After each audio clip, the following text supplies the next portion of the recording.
Good evening മാറ്റിനി വെബിനാറിലേക്ക് ഒരിക്കൽ കൂടി എല്ലാവർക്കും സ്വാഗതം. ഇന്നൊരു ബുക്ക് റിവ്യൂ ആണ്. ബുക്കിനെ കുറിച്ച് കേൾക്കുമ്പോൾ തന്നെ മലയാളി എന്ന തലത്തിൽ നമുക്ക് അഭിമാനമാണ്.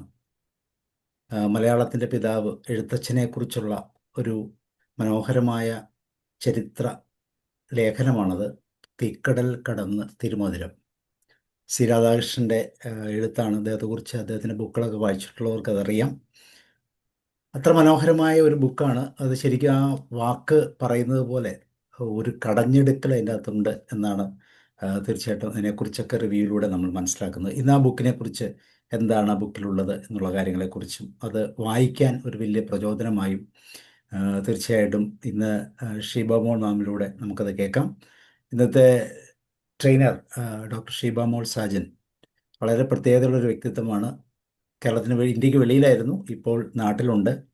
പബ്ലിക് അഡ്മിനിസ്ട്രേഷനിലെ PhD, അതുപോലെ തന്നെ ഹ്യൂമാനിറ്റീസിൽ 2 ബിരുദാനന്തര ബിരുദം, പൊളിറ്റിക്കൽ സയൻസ് MA, അതുപോലെ തന്നെ ഫിസിക്കൽ സയൻസിൽ B.Ed ടീച്ചിങ് ബിരുദം, കെമിസ്ട്രിയിൽ BS ബിരുദം. ഇതിനേക്കാളൊക്കെ ഉപരി ഞാൻ വളരെ ശ്രദ്ധിച്ചിട്ടുള്ളത് കരിയർ കൗൺസിലിങ്ങിൽ വളരെ അഗാധമായ പാണ്ഡിത്യം, ഒത്തിരിയും കുട്ടികളെ യഥാർത്ഥത്തിലുള്ള വഴിയിലേക്ക് എത്തിക്കാൻ സഹായിച്ച ഒരു വ്യക്തി എന്ന നിലയിൽ. ആദ്യം പറഞ്ഞ പോലെ നമ്മുടെ ഗീത മാസ്റ്ററിൻ്റെ നെടുന്തൂണാണ്. രാവിലെ 5:15 മുതൽ 6:15 വരെ ഗീത മാസ്റ്റർ മൈക്രോ എക്സസൈസ് മുതൽ മെഡിറ്റേഷൻ എല്ലാ തലങ്ങളിലും വളരെ മനോഹരമായി ഒരു ദിവസത്തെ പൂർണ്ണമായിട്ടും ശക്തിപ്പെടുത്താൻ സഹായിക്കുന്ന ഒരു സിസ്റ്റം. എനിക്ക് 2023 മുതൽ 25 വരെ ഏകദേശം 2 വർഷത്തോളമായി ആ തപസ്സിങ്ങനെ പോയിക്കൊണ്ടിരിക്കുകയാണ്. അതിലുള്ള എല്ലാ വ്യക്തിത്വങ്ങളെയും ഒരിക്കൽ കൂടി ഓർക്കുകയാണ്. അപ്പോൾ നിങ്ങളെല്ലാവരെയും സ്വാഗതം ചെയ്യുന്നു മനോഹരമായ ഈ പുസ്തകത്തിൻ്റെ റിവ്യൂയിലേക്ക് കടന്നു വരാൻ. അതോടൊപ്പം ഷിബാമോൾ മാമിനെയും. Shibama, you are welcome. Thank you sir for your kind and sweet words. വളരെ നന്ദി. എല്ലാവർക്കും നമസ്കാരം. കേൾക്കാമോ? കേൾക്കാം. യെസ്. നാം വളരെ സന്തോഷത്തോടും അനായാസേന ഉപയോഗിക്കുന്ന ഈ മലയാള ഭാഷയുടെ പിതാവ് എന്നറിയപ്പെടുന്ന തുഞ്ചത്ത് എഴുത്തച്ഛൻ ഈ ഭാഷ ഈ രൂപത്തിലാക്കാൻ അദ്ദേഹം കടന്നുപോയ വഴികൾ, അതിനെപ്പറ്റി ഒരു ചരിത്ര ആഖ്യായിക പോലെ എഴുതിയിരിക്കുന്ന ബുക്കാണ് തീക്കടൽ കടഞ്ഞ് തിരുമധുരം. ബുക്ക് റിവ്യൂവിലേക്ക് പോകാം. സ്ക്രീൻ ഷെയർ ചെയ്തോട്ടെ സർ? ചെയ്തോളൂ.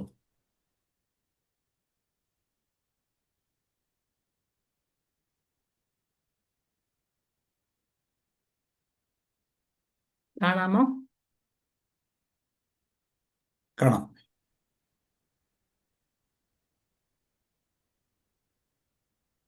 ഈ പേര് സൂചിപ്പിക്കുന്നത് പോലെ ഈ ഭാഷയാകുന്ന ഈ തിരുമധുരം നമ്മിലേക്ക് എത്തിക്കുവാനായി ശരിക്കും ഒരു തീക്കടൽ തന്നെ കടയേണ്ടതായി വന്നു.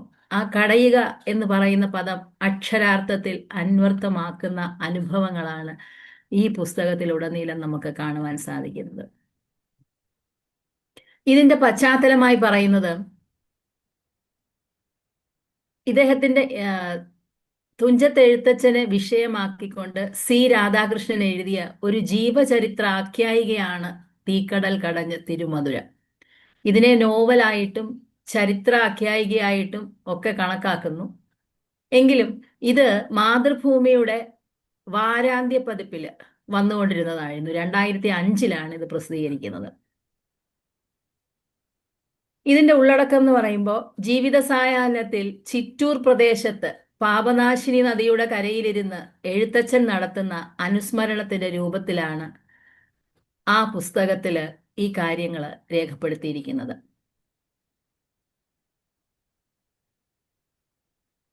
എഴുത്തച്ഛന്റെ ജീവിതത്തിലെ പ്രധാന ഘട്ടങ്ങളുടെ അടിസ്ഥാനത്തിൽ ഈ ഗ്രന്ഥത്തെ നമുക്ക് 4 ഭാഗങ്ങളായി തിരിക്കാം.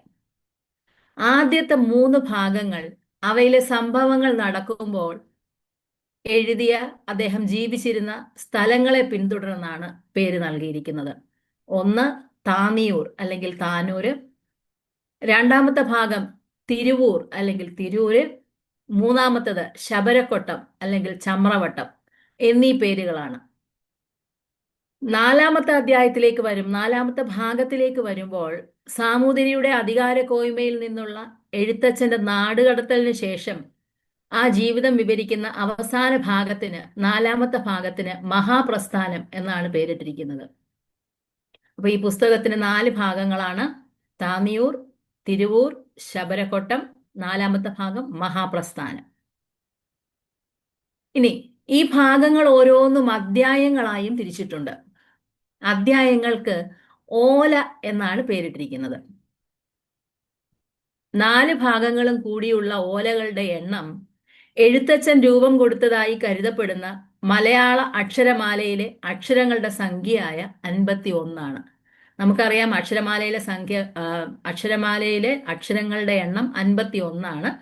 ആ 51 അക്ഷരങ്ങളുടെ എണ്ണത്തിലാണ് ഈ ഓലകളുടെ എണ്ണം ക്രമീകരിച്ചിരിക്കുന്നത്. അങ്ങനെ 4 ഭാഗങ്ങളിലായിട്ട് 51 അധ്യായങ്ങൾ ഈ പുസ്തകത്തിൽ. അതിനെ നമ്മൾ ഓല എന്ന് പറയുന്നു. ഒന്നാമത്തെ ഭാഗത്തിലേക്ക് പോകാം. താന്നിയൂര്. വെട്ടത്ത് നാട്ടിലെ താന്നിയൂരിലാണ് അല്ലെങ്കിൽ താനൂരിലാണ് എഴുത്തച്ഛൻ ജനിച്ചത്. അവിടെ എഴുത്ത് കളരി സ്ഥാപിക്കാനായി പുരാതന കാലത്ത് വള്ളുവ കോനാതിരി വെട്ടത്തരജൻ അയച്ചു കൊടുത്ത എഴുത്താശാന്മാരുടെ ഒരു കുടുംബമായിരുന്നു അദ്ദേഹത്തിന്റെ താവഴി. കുടുംബപ്പേര് പഴജ്ഞാനം അല്ലെങ്കിൽ പഴയ ജ്ഞാനം എന്നും അമ്മയുടെ പേര് ലക്ഷ്മി എന്നുമായിരുന്നു. മെയ്ക്കളരി ആശാനായിരുന്നു അദ്ദേഹത്തിന്റെ അച്ഛൻ നാരായണൻ.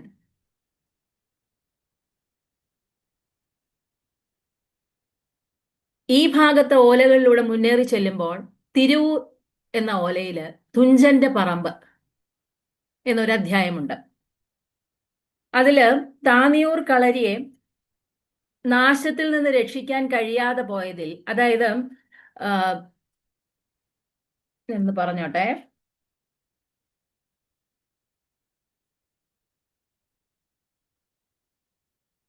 എഴുത്തച്ഛന്റെ ജനനത്തിന് 17 ദിവസം മുമ്പ് സാമൂതിരിയുടെ ആൾക്കാർ ചതിയിലൂടെ വിഷം കൊടുത്ത് എഴുത്തച്ഛന്റെ അച്ഛനെ വധിക്കുന്നു. ആ സമയത്ത് എഴുത്തച്ഛന്റെ ജ്യേഷ്ഠനായിരുന്ന കുട്ടൻ വിളിപ്പേരുണ്ടായിരുന്ന രാമൻ പഠനാർത്ഥം തഞ്ചാവൂരിലായിരുന്നു. എഴുത്തച്ഛന് 2 സഹോദരിമാരും ഒരു ജ്യേഷ്ഠനുമാണ്. അപ്പൊ അതിനുശേഷം ഈ സാമൂതിരിയുമായി വള്ളുവ കോനാതിരിക്ക് ഒരു ശരിയായ ദേശക്കോയ്മ മേൽക്കോയ്മ തമ്മില് നല്ല ഒരു ടേംസിലല്ലായിരുന്നു അവർ തമ്മില്. അപ്പൊ അങ്ങനെ വരുമ്പോഴത്തേക്കും ഈ സാമൂതിരിയുടെ ഭാഗത്ത് നിന്ന് എപ്പോഴും വെട്ടത്തരജന് വള്ളുവ കോനാതിരിക്ക് ആക്രമണങ്ങൾ ഉണ്ടായിരുന്നു. അതിന്റെ ഭാഗമായി ബ്രാഹ്മണ കോയ്മയുടെ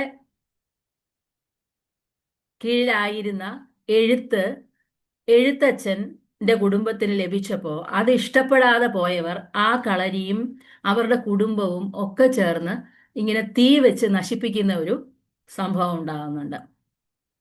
ആ സംഭവത്തിന് ശേഷം അങ്ങനെ തീ വെച്ച് നശിപ്പിച്ച ആ സംഭവത്തിൽ നിന്ന് ഈ കുടുംബത്തെ രക്ഷിക്കുവാൻ വെട്ടത്തരജന് സാധിക്കാതെ പോയതില് അതിയായ ദുഃഖമുണ്ടായ അവർ വെട്ടത്തരജൻ പഴഞ്ഞാനത്ത് കുടുംബത്തിന് കൂടുതൽ സുരക്ഷിതമായ മറ്റൊരു ഇടത്ത് താമസ സ്ഥലവും പുതിയ കളരിയും നിർമ്മിക്കുവാൻ സഹായവുമായി മുന്നോട്ട് വന്നു. തിരൂര് തുഞ്ചന്റെ പറമ്പ് എന്ന പുരയിടമാണ് കളരിക്കും വീടിനുമുള്ള സ്ഥലമായി കൊടുത്തത്. ഈ പ്രദേശത്തിന് ഒരു പ്രത്യേകതയുണ്ട്. ഈ തുഞ്ചന്റെ പറമ്പ് എന്ന് പറഞ്ഞ സ്ഥലം, അത് ഒരു പൊറ്റ നിലമായിരുന്നു. ആ നിലത്തില് തുഞ്ചൻ എന്ന് പറയുന്ന ഒരാള്, അയാളും അയാളുടെ ഭാര്യയും 2 മക്കളും ചേർന്ന് അതിനെ വികസിപ്പിച്ചെടുത്ത് നല്ല ഒരു സ്ഥലമാക്കി മാറ്റിയപ്പോൾ അത് മുനിയൂർ ഇല്ലത്തെ ബ്രാഹ്മണ തറവാട്ടിൽ നിന്നാണ് ഇദ്ദേഹത്തിന് കിട്ടുന്നത്. അപ്പൊ അവർ വിറ്റതാണത്. അപ്പൊ അതിനെ നന്നാക്കി എടുത്തു കഴിഞ്ഞപ്പോൾ ഇവർക്ക് ഇത് വീണ്ടും വേണം, തിരിച്ചെഴുതി കൊടുക്കണം എന്നൊരു ആവശ്യമുണ്ടായി. അപ്പൊ അത് ആ തുഞ്ചൻ എന്ന് പറയുന്ന വ്യക്തിയും കുടുംബവും സമ്മതിക്കാതെ വന്നപ്പോൾ അവരുടെ ആൾക്കാര് ഈ തുഞ്ചനെയും ഭാര്യയെയും മക്കളെയും അവിടെ തീ വെച്ച് കൊല്ലുന്നു. അങ്ങനെ എന്നിട്ട് അവിടെ തന്നെ അവരെ മറവ് ചെയ്യുന്നു. പിന്നീട് വെട്ടത്തരജൻ ഇത് ചെയ്ത അക്രമികളെ കണ്ടെത്തി അവരെ കൊന്ന് ആ സ്ഥലം കണ്ടുകെട്ടുകയായിരുന്നു. അപ്പൊ അങ്ങനെ ഇരുന്ന ആ ഒരു സ്ഥലമാണ് തുഞ്ചന്റെ പറമ്പായിട്ട് ഇവർക്ക് വീണ്ടും കളരി വെക്കാനായി എഴുത്തച്ഛന്റെ കുടുംബത്തിന് നൽകുന്നത്. അന്ധവിശ്വാസങ്ങളിൽ വളരെ ഒട്ടും വിശ്വസിക്കാതിരുന്ന തുഞ്ചത്ത് എഴുത്തച്ഛന്റെ കുടുംബക്കാർ അവിടെ പുതിയതായി ഒരു കളരി സ്ഥാപിക്കുന്നു. അതാണ് ഈ തുഞ്ചന്റെ പറമ്പിന്റെ പ്രത്യേകത. ബ്രാഹ്മണന്മാരുടെ മേൽക്കോയ്മയായിരുന്ന വിദ്യ അല്ലെങ്കിൽ അക്ഷരജ്ഞാനം മറ്റുള്ളവരിലേക്ക് എത്തിക്കുന്നതിൽ നിന്ന് അതിന്റെ ഭാഗമായിട്ടാണ് എഴുത്തച്ഛന്റെ കുടുംബത്തിന് ആദ്യമായിട്ട് ആക്രമണം നേരിടുന്നത്. പിന്നീട് നമ്മൾ നോക്കുമ്പോഴത്തേക്കും ഈ തുഞ്ചന്റെ ഭാര്യയുടെയും മക്കളുടെയും പ്രയത്നത്തിലൂടെ വികസിച്ചു വന്ന ആ പ്രദേശം നന്നായി കഴിഞ്ഞപ്പോൾ തിരികെ വേണമെന്ന ആവശ്യം നിരസിച്ചതിന് അവരെ നശിപ്പിക്കുന്നു. ആ പ്രദേശത്താണ് വീണ്ടും ഈ തുഞ്ചന്റെ പറമ്പ് എന്ന് പറയുന്ന സ്ഥലത്ത് കളരി ആരംഭിക്കുന്നത്. ഇനി ബ്രാഹ്മണരിലെ ഒരു വിഭാഗം ഒഴിച്ചുള്ളവരെയൊക്കെ വിദ്യയിൽ നിന്ന് അകറ്റി നിർത്തണമെന്ന ബ്രാഹ്മണ മേധാത്വത്തിന്റെ നിലപാട് മൂലം മലയാള നാട്ടിൽ ഉന്നത വിദ്യാപീഠങ്ങൾ ഇല്ലായിരുന്നു. തമിഴ്നാട്ടിൽ ഉണ്ടായിരുന്നത് പോലെ മലയാള നാട്ടിൽ ഈ ഒരു കാരണം കൊണ്ട്, അതായത് ബ്രാഹ്മണരിലെ ഒരു വിഭാഗം ഒഴിച്ചുള്ളവരെ ഒഴികെ വിദ്യയിൽ നിന്ന് ബാക്കി എല്ലാവരെയും അകറ്റി നിർത്തണമെന്ന ആ മേധാവിത്വത്തിന്റെ നിലപാട് മൂലം നമുക്കിവിടെ ഉന്നത വിദ്യാപീഠങ്ങൾ ഇല്ലായിരുന്നു. അതിനാൽ എഴുത്തച്ഛന്റെ അമ്മാവന്റെയും സഹോദരന്റെയും കീഴിൽ കളരിയിലെ പഠനം പൂർത്തിയാക്കിയിരുന്ന എഴുത്തച്ഛൻ തഞ്ചാവൂരെ തിരുവാവാടുതുറ അധീനത്തിലേക്ക് ഉപരിപഠനത്തിനായി പോയി.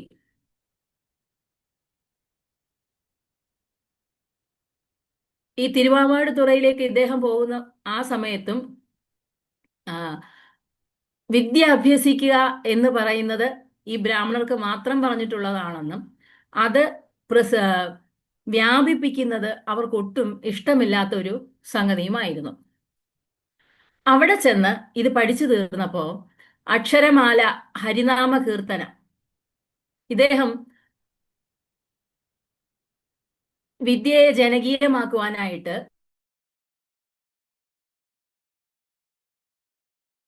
സാർവത്രികമാക്കുവാൻ, എല്ലാവർക്കും ഒരുപോലെ ലഭ്യമാക്കുവാനായിട്ട് പുതിയ അക്ഷരമാലയും ഹരിനാമ കീർത്തനത്തിലെ സമത്വ ദർശനവും ബ്രാഹ്മണ മേധാവിത്വത്തിന്റെ കഠിനമായ എതിർപ്പിന് കാരണമായി തീർന്നു. ഈ ഹരിനാമ കീർത്തനത്തെ കുറിച്ച് പറയുമ്പോൾ നമുക്ക് 51 അക്ഷരങ്ങൾ ലഭിക്കുന്നത് മലയാളത്തിലെ വട്ടെഴുത്ത് 30 അക്ഷരങ്ങൾ, പിന്നീട് ഗ്രന്ഥലിപിയിൽ നിന്നെടുത്ത 21 അക്ഷരങ്ങൾ, ഇത് രണ്ടും കൂടി ചേർത്തിട്ടാണ് 51 അക്ഷരങ്ങളാക്കി അക്ഷരമാല ക്രമീകരിക്കുന്നത്. കാരണം പല അക്ഷരങ്ങളും നമ്മുടെ ഭാഷയിൽ ഇരിക്കുന്നത് മൂലം നമുക്കത് വായിക്കുവാനോ പല കാര്യങ്ങളും എഴുതി പ്രകടമാക്കുവാനോ സാധിക്കാതെ വന്നു. ഈ ഴ, റ എന്നീ അക്ഷരങ്ങൾ, മറ്റു ചില അക്ഷരങ്ങൾ ചെറിയ ചെറിയ വ്യത്യാസങ്ങളോടുകൂടിയാണ് ഈ 51 അക്ഷരമാലാക്രമം അദ്ദേഹം ക്രമീകരിക്കുന്നത്. അപ്പൊ ഇത് സാർവത്രികമാക്കാൻ വേണ്ടിയിട്ട് ഈ ഹരിനാമ കീർത്തന, ഹരിശ്രീ ഗണപതായ നമ എന്നൊക്കെ പറഞ്ഞിട്ട് വരുന്ന ഹരിനാമ കീർത്തനത്തിനകത്ത് ഈ 51 അക്ഷരങ്ങളെയും ഉൾക്കൊള്ളിച്ചുകൊണ്ടുള്ള ശ്ലോകങ്ങൾ. അപ്പോ ഇങ്ങനെ അതിനകത്തൊരു സമത്വ ദർശനവും കൂടിയുണ്ട്. ജന്തുക്കൾ ഭക്ഷിച്ച് കാഷ്ടിച്ചു പോകിലാം, നരേന്ദ്രോഹം ആട്യോഹം ബ്രാഹ്മണോഹം, ആര് തന്നെ ആയിരുന്നാലും അവസാനം. അപ്പൊ ഒരു സമത്വ ദർശനം വന്നപ്പോൾ അതൊരിക്കലും ഈ മേധാവിത്വത്തിന് ഉൾക്കൊള്ളാൻ സാധിക്കുന്നതിനും അപ്പുറമായിരുന്നു. അപ്പോൾ ഇങ്ങനെ ചെയ്തത് നിമിത്തം എഴുത്തച്ഛന് വധശിക്ഷ നൽകണം എന്ന് സാമൂതിരിയോട് ചേർന്ന് നിന്നുകൊണ്ട് മുനിയൂർ ഇല്ലത്തെയും ബ്രാഹ്മണ മേധാവിത്വത്തിന്റെയും ആൾക്കാര് പറയുകയുണ്ടായി. അപ്പൊ ആ സമയത്ത് വധശിക്ഷയേക്കാൾ കഠിനമായ ശിക്ഷയാണ് എഴുത്തച്ഛൻ ചെയ്തത് എന്ന് എഴുത്തച്ഛനെ വധശിക്ഷയിൽ നിന്ന് രക്ഷിക്കുന്നതിനു വേണ്ടി ഇദ്ദേഹത്തോട് മമതയുണ്ടായിരുന്ന മുനിയൂർ ഇല്ലത്തെ ഒരു കാരണവർ പറഞ്ഞിട്ടാണ് ഈ ദ്രോഹങ്ങൾക്ക് നമുക്ക് അദ്ദേഹത്തിന് ഒരു ശിക്ഷ കൊടുക്കണം, വധശിക്ഷ കൊണ്ട് ഈ ദ്രോഹങ്ങൾ തീരുകയില്ല. അപ്പോൾ അതിന് കൊടുത്ത ശിക്ഷ എന്ന് പറയുന്നത് പള്ളിപ്പുറത്തെ 18 കാവുകളിലേക്ക് വേണ്ട എണ്ണ ശബരക്കൊട്ടത്തെ ചക്കുപുരയിൽ കാളയില്ലാതെ ആട്ടിക്കൊടുത്ത് അതുകൊണ്ട് മാത്രം ഉപജീവനം നടത്താനുള്ള ശിക്ഷ ഉചിതമാവുമെന്ന് അദ്ദേഹത്തിന്റെ നിർദ്ദേശം ഒടുവിൽ അംഗീകരിക്കപ്പെട്ടു. അപ്പൊ ഇവിടെ ഈ ജോലി മാത്രമേ ചെയ്യാവൂ. ചക്കുപുരയിൽ കാളയില്ലാതെ എണ്ണ ആട്ടിക്കൊടുക്കണം. തേങ്ങയും എള്ളുമാണ് ആട്ടിക്കൊടുക്കുന്നത്. ഇവിടെ ഒരു പറ എള്ള ആട്ടുന്നതിന് ഒരു നാഴി അരി, അങ്ങനെയായിരുന്നു അന്നത്തെ കൂലി, യാവണം എന്നാണ് അതിന് പറഞ്ഞിരുന്നത്. അപ്പൊ ഇത് വേറെ ഒരു ജോലിയും ചെയ്യാൻ പാടില്ല, ഇത് മാത്രമേ ചെയ്യാവൂ.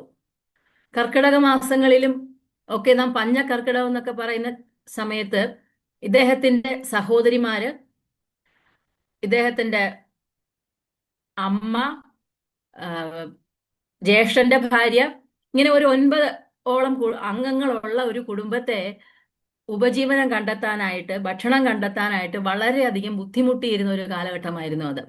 ആ സമയത്ത് ഒരിക്കൽ ഒരാൾ വന്ന് പറയുന്നുണ്ട്, എഴുത്തച്ഛന്റെ ജ്യേഷ്ഠന്റെ മകൻ വെള്ളപ്പൊക്കത്തിൽ പൊങ്ങി വന്ന മീനിനെ ചുട്ടു തിന്നു വിശപ്പ് സഹിക്കാനാകാതെ.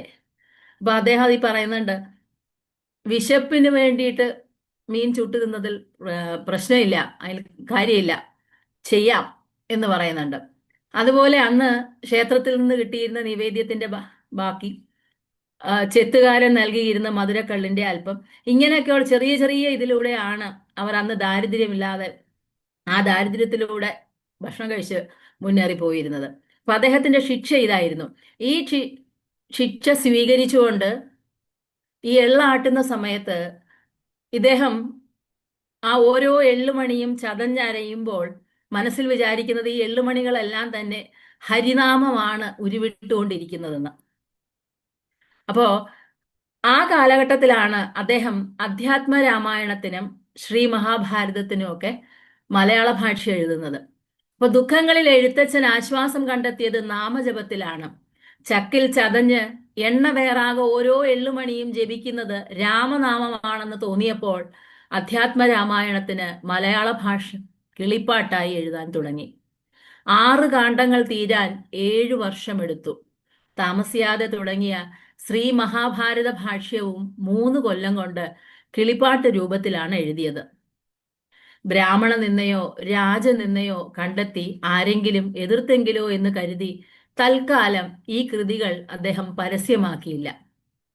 എന്നാൽ എഴുത്തച്ഛനിൽ നിന്ന് അധ്യാത്മ രാമായണം വാങ്ങി വായിച്ചവരിൽ ഒരാൾ ബ്രാഹ്മണ പ്രമാണിമാരുടെ പാർശ്വവർത്തിയായിരുന്നു. അങ്ങനെ ആ കൃതി പരസ്യമായതോടെ വേദത്തിന് വന്ന ശൂദ്രബാധ നീങ്ങാനായി വാദ്യാന്മാർ പട്ടിണി വ്രതം എടുക്കുകയും ചെയ്തു. വേദത്തിന് വന്ന ശൂദ്രബാധ നീങ്ങാനായി.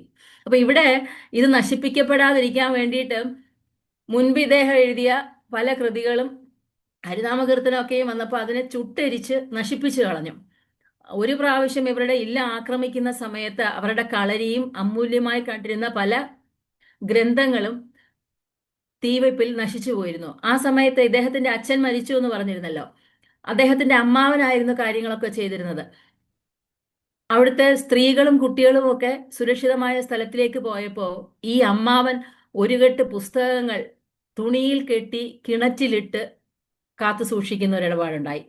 പിന്നീട് അദ്ദേഹവും ആ കിണറ്റിൽ മരിച്ച അവസ്ഥയിൽ കണ്ടെത്തുകയായിരുന്നു. അപ്പൊ ഇങ്ങനെയൊന്നും സംഭവിക്കാതിരിക്കുന്നതിന് വേണ്ടിയിട്ട് ഇതിനെ പരസ്യമാക്കിയില്ല ഇദ്ദേഹം.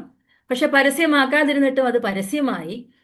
എന്നിരുന്നാലും ഇത് നശിക്കരുത് എന്ന് വിചാരിച്ച് ഇദ്ദേഹത്തിന്റെ സഹോദരിമാരെ കൊണ്ട് ഇതിന് പകർപ്പ് എഴുതി ഉണ്ടാക്കിയിരുന്നു.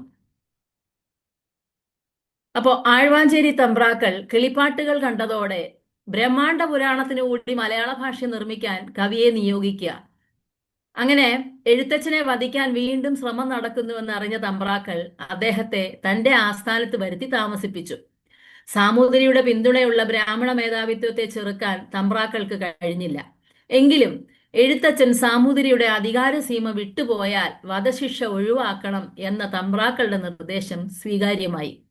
കുടുംബാംഗങ്ങളെ ക്ഷേത്രഭരണത്തിന്റെ അടിമത്തത്തിൽ നിന്ന് മുക്തരാക്കണമെന്ന ആവശ്യവും അംഗീകരിക്കപ്പെട്ടു. എന്തുകൊണ്ടാണ് ഈ ശിക്ഷ വന്നത് എന്ന് നാം ചിന്തിക്കണം.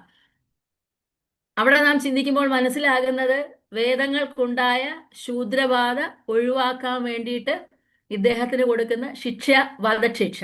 ഈ വധശിക്ഷയിൽ നിന്ന് ഒഴിവാക്കാൻ വേണ്ടിയിട്ടാണ് ഇദ്ദേഹത്തെ നാട് കടത്താൻ റെക്കമെൻഡ് ചെയ്തിട്ട് ആഴ്വാഞ്ചേരി തമ്പ്രാക്കളുടെ നിർദ്ദേശാനുസരണം ഇദ്ദേഹത്തെ നാട് കടത്തുന്നു.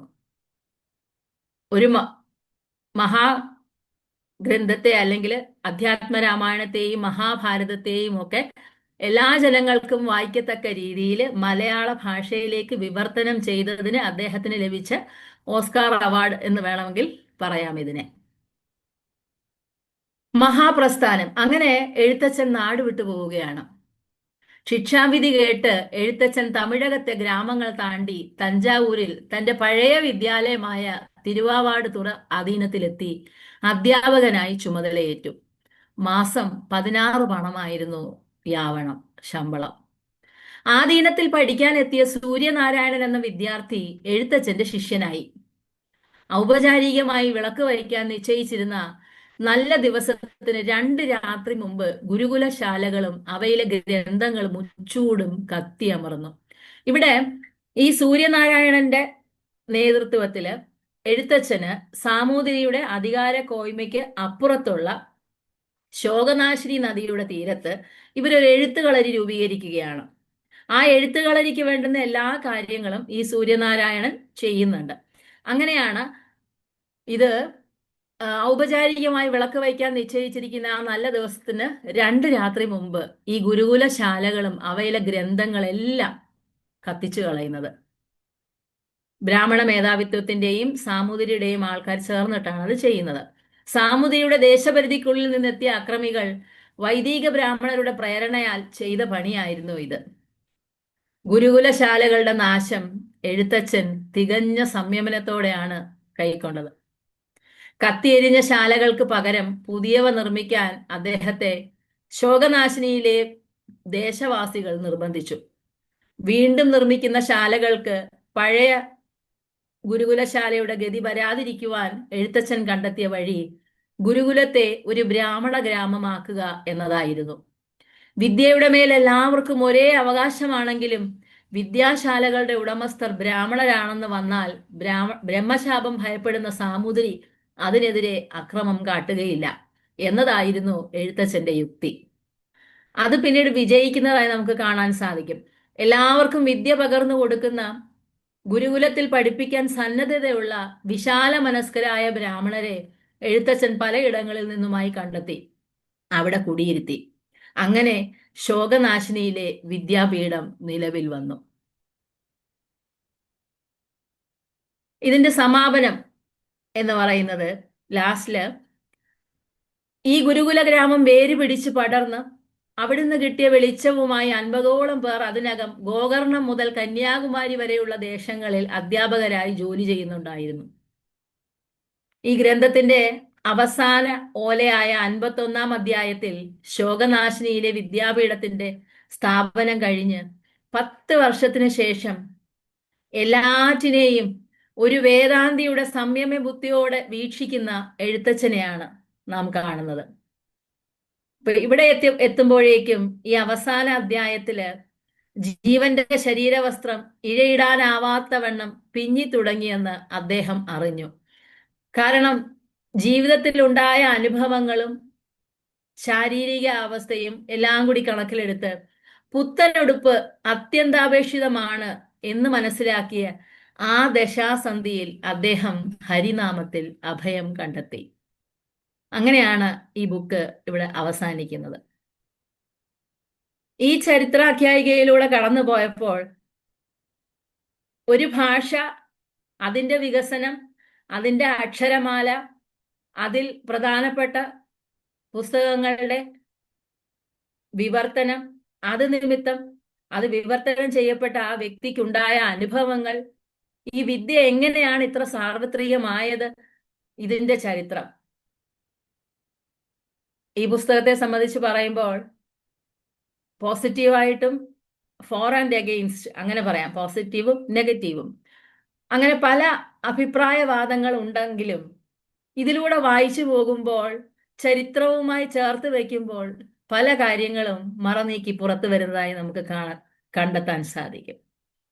അങ്ങനെ ഈ ശോകനാശിനി തീരത്തിരുന്ന് കഥ പറയുന്ന അല്ലെങ്കിൽ ഓർത്തെടുക്കുന്ന എഴുത്തച്ഛൻ ആ രൂപത്തിലാണ് ഈ ബുക്ക് എഴുതിയിരിക്കുന്നത്.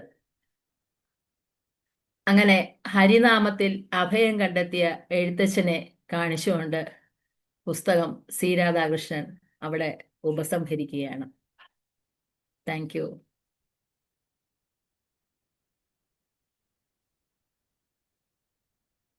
Thank you ma'am. തീർച്ചയായിട്ടും മലയാള സാഹിത്യത്തിന്റെ ഒരു വലിയ ചരിത്രം തന്നെയുണ്ട് ഈ പുസ്തകത്തിൽ. എന്താണ് ഇതിനിങ്ങനെ വായിക്കാൻ പ്രേരിപ്പിച്ചതെന്ന് കൂടെ പറയാമോ? അത് പറയാം. ആ, നമ്മുടെ ഡിപ്പാർട്ട്മെന്റില് മലയാള രജനേട്ടാ പുസ്തകം വായിച്ചില്ലെങ്കിൽ എന്തോ പുസ്തകം വായിച്ചില്ലെങ്കിൽ വായിച്ച പോലെ തോന്നുന്നു. ഭരണഭാഷ താങ്ക് യു മേഡം. മലയാള ഭാഷ എന്ന് എഴുതിയിട്ടാണ് നമ്മളെല്ലാം സർക്കാർ ഉത്തരവുകളൊക്കെ ടൈപ്പ് ചെയ്യുന്നത്. അപ്പൊ നമുക്ക് മലയാള ഭാഷ വാരാചരണം എന്ന് പറഞ്ഞിട്ടൊരു ആഴ്ച തന്നെയുണ്ട് നവംബർ മാസത്തില്. അപ്പൊ അതിന്റെ ഭാഗമായിട്ട് ഇങ്ങനെ ഡിസ്കസ് ചെയ്തപ്പോ എൻ്റെ ഒരു സീനിയർ ചേച്ചിയാണ് ഈ ബുക്കിനെ കുറിച്ച് പറഞ്ഞത്.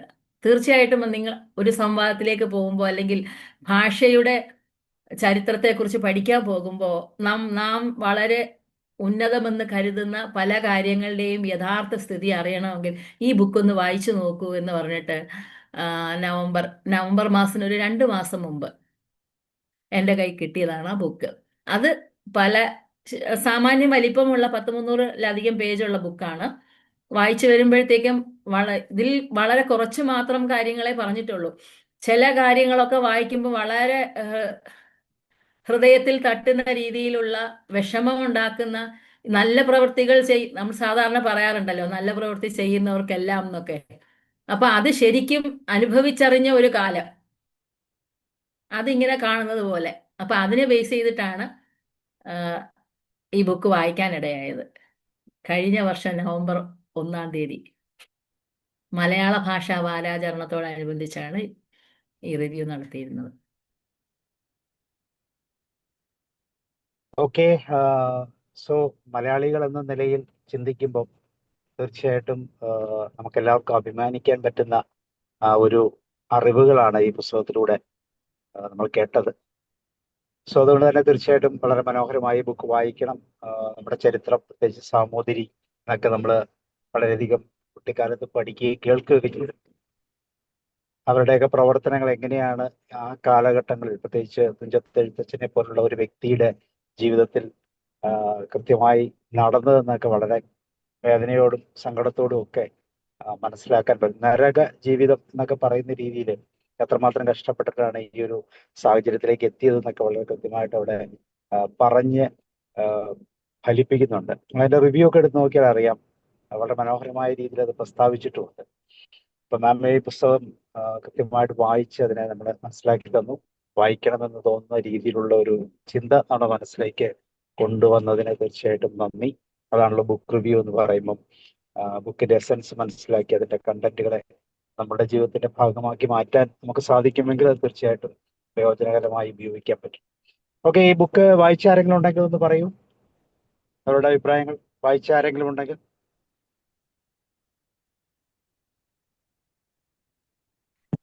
സർ, എല്ലാവർക്കും നമസ്കാരം.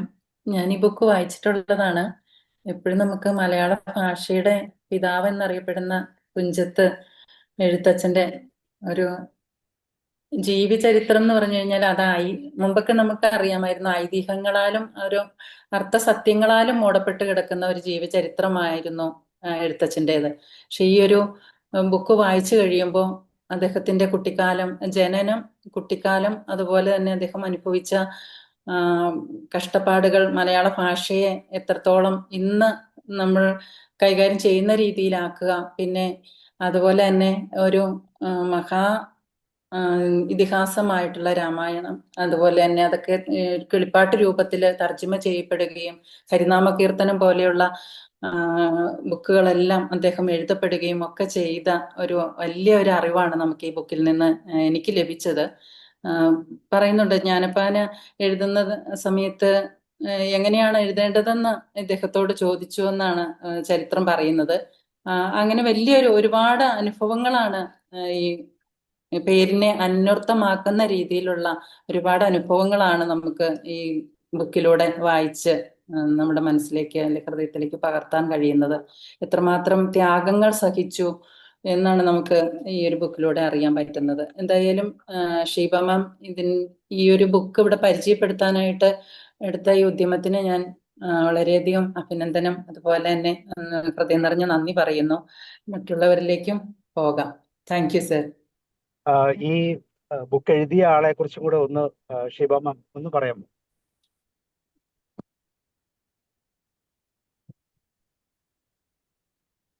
മാം അവൈലബിൾ ആണോ? Yes sir. സി രാധാകൃഷ്ണനാണ് ഈ ബുക്ക് എഴുതിയത്. ആർക്കെങ്കിലും കൂട്ടിച്ചേർക്കാമോ? യെസ്. ഡോക്ടർ വരുന്നത്, ഡോക്ടർ സുധാകരൻ ഡോക്ടർ പറയും. സാറേ, ഞാനിത് പണ്ട് ഈ മാതൃഭൂമി വാരാന്ത്യപ്പതിപ്പിൽ വന്നപ്പോൾ അന്ന് വളരെ ക്ലേശിച്ച് വായിച്ച ഒന്നാണ്. കാരണം അത് നോവൽ എന്നുള്ള രൂപത്തിൽ വരികയും പക്ഷെ അതിൽ ഈ നമ്മുടെ മലയാള ഭാഷയുടെ ചരിത്രം നോവലായിട്ട് വരുന്ന രീതിയിലൊക്കെ വന്നപ്പോൾ ഇത് വായിച്ചെടുക്കാനായിട്ട് വളരെ കഷ്ടപ്പെട്ടു. പക്ഷെ അവതരണത്തിൽ മാഡം ഈ ചിറ്റൂര് ആദ്യം പറഞ്ഞത് പാപനാശിനി എന്നാണ് പറഞ്ഞത്. അത് ശോകനാശിനി എന്ന് ഞാൻ മനസ്സിൽ തിരുത്തി. പക്ഷെ പിന്നീട് മാഡം അത് ശോകനാശിനി എന്ന് തന്നെ പറയുകയുണ്ടായി. അത് ഞങ്ങളുടെ ചിറ്റൂരാണ്. ഞങ്ങളുടെ ചിറ്റൂര് ഈ പുഴയുടെ തീരത്ത് ആണ് ഈ നമ്മുടെ തുഞ്ചൻ മഠമൊക്കെ ഉള്ളത്. എൻ്റെ 2 മക്കളും അവിടെയാണ് ആദ്യാക്ഷരം കുറിച്ചതും ഒക്കെ. പക്ഷെ ഇത് ഈ വളരെ വർഷങ്ങൾക്ക് മുന്നേ വന്നത് ഇപ്പോൾ കേട്ടപ്പോൾ എനിക്ക് സത്യം പറഞ്ഞാൽ രോമാഞ്ചം ഉണ്ടായി. കാരണം ഒരു ഭാഷയുടെ രക്ഷയ്ക്ക് വേണ്ടിയിട്ടൊക്കെ ഒരു വലിയൊരു കുടുംബം സഹിച്ച ത്യാഗങ്ങളും കഷ്ടപ്പാടുകളും ഒക്കെ എത്ര ഗംഭീരമായിരുന്നു എന്നുള്ളത് നമുക്കത് മനസ്സിലാകുന്ന ഒന്ന് ഈ പുസ്തകം വായിക്കുമ്പോഴാണ്. അത് സി രാധാകൃഷ്ണൻ വലിയൊരു ശാസ്ത്രജ്ഞനായിരുന്നു. അദ്ദേഹം ഈ വാന നിരീക്ഷണ കേന്ദ്രത്തിലൊക്കെ ജോലി ചെയ്തിരുന്ന ആളായതുകൊണ്ട് അദ്ദേഹം വളരെ വളരെ ഗവേഷണം ചെയ്തിട്ടാണ് അദ്ദേഹത്തിന്റെ ഓരോ പുസ്തകങ്ങളും എഴുതാറുള്ളത്. അപ്പൊ ഈ മലയാള ഭാഷാപിതാവിനെ പറ്റിയിട്ടുള്ള വലിയ അഗാധമായ ഒരു ഗവേഷണം നടത്തിയിട്ടേ ഇതുപോലൊരു എഴുതാൻ പറ്റുള്ളൂ.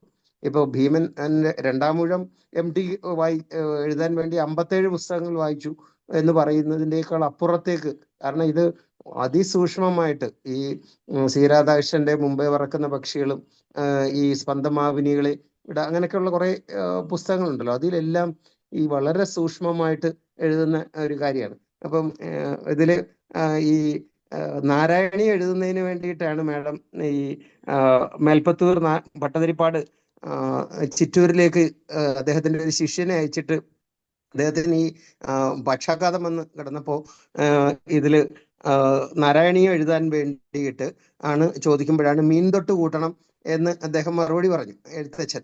അപ്പോൾ ഈ വന്ന ശിഷ്യൻ പരിഭ്രമിച്ചിട്ട് ഈ മഹാബ്രാഹ്മണനായ നാരായണ ഭട്ടതിരിപ്പാടിനോട് മീൻ തൊട്ട് കൂട്ടണം എന്ന് പറഞ്ഞാൽ അദ്ദേഹത്തിന് ദേഷ്യം വരുമോ? കാരണം ഈ ചിറ്റൂരിൽ അദ്ദേഹം പനങ്കള്ള് കുടിച്ചുകൊണ്ടിരിക്കുന്ന സമയത്താണ് വരുന്നത്.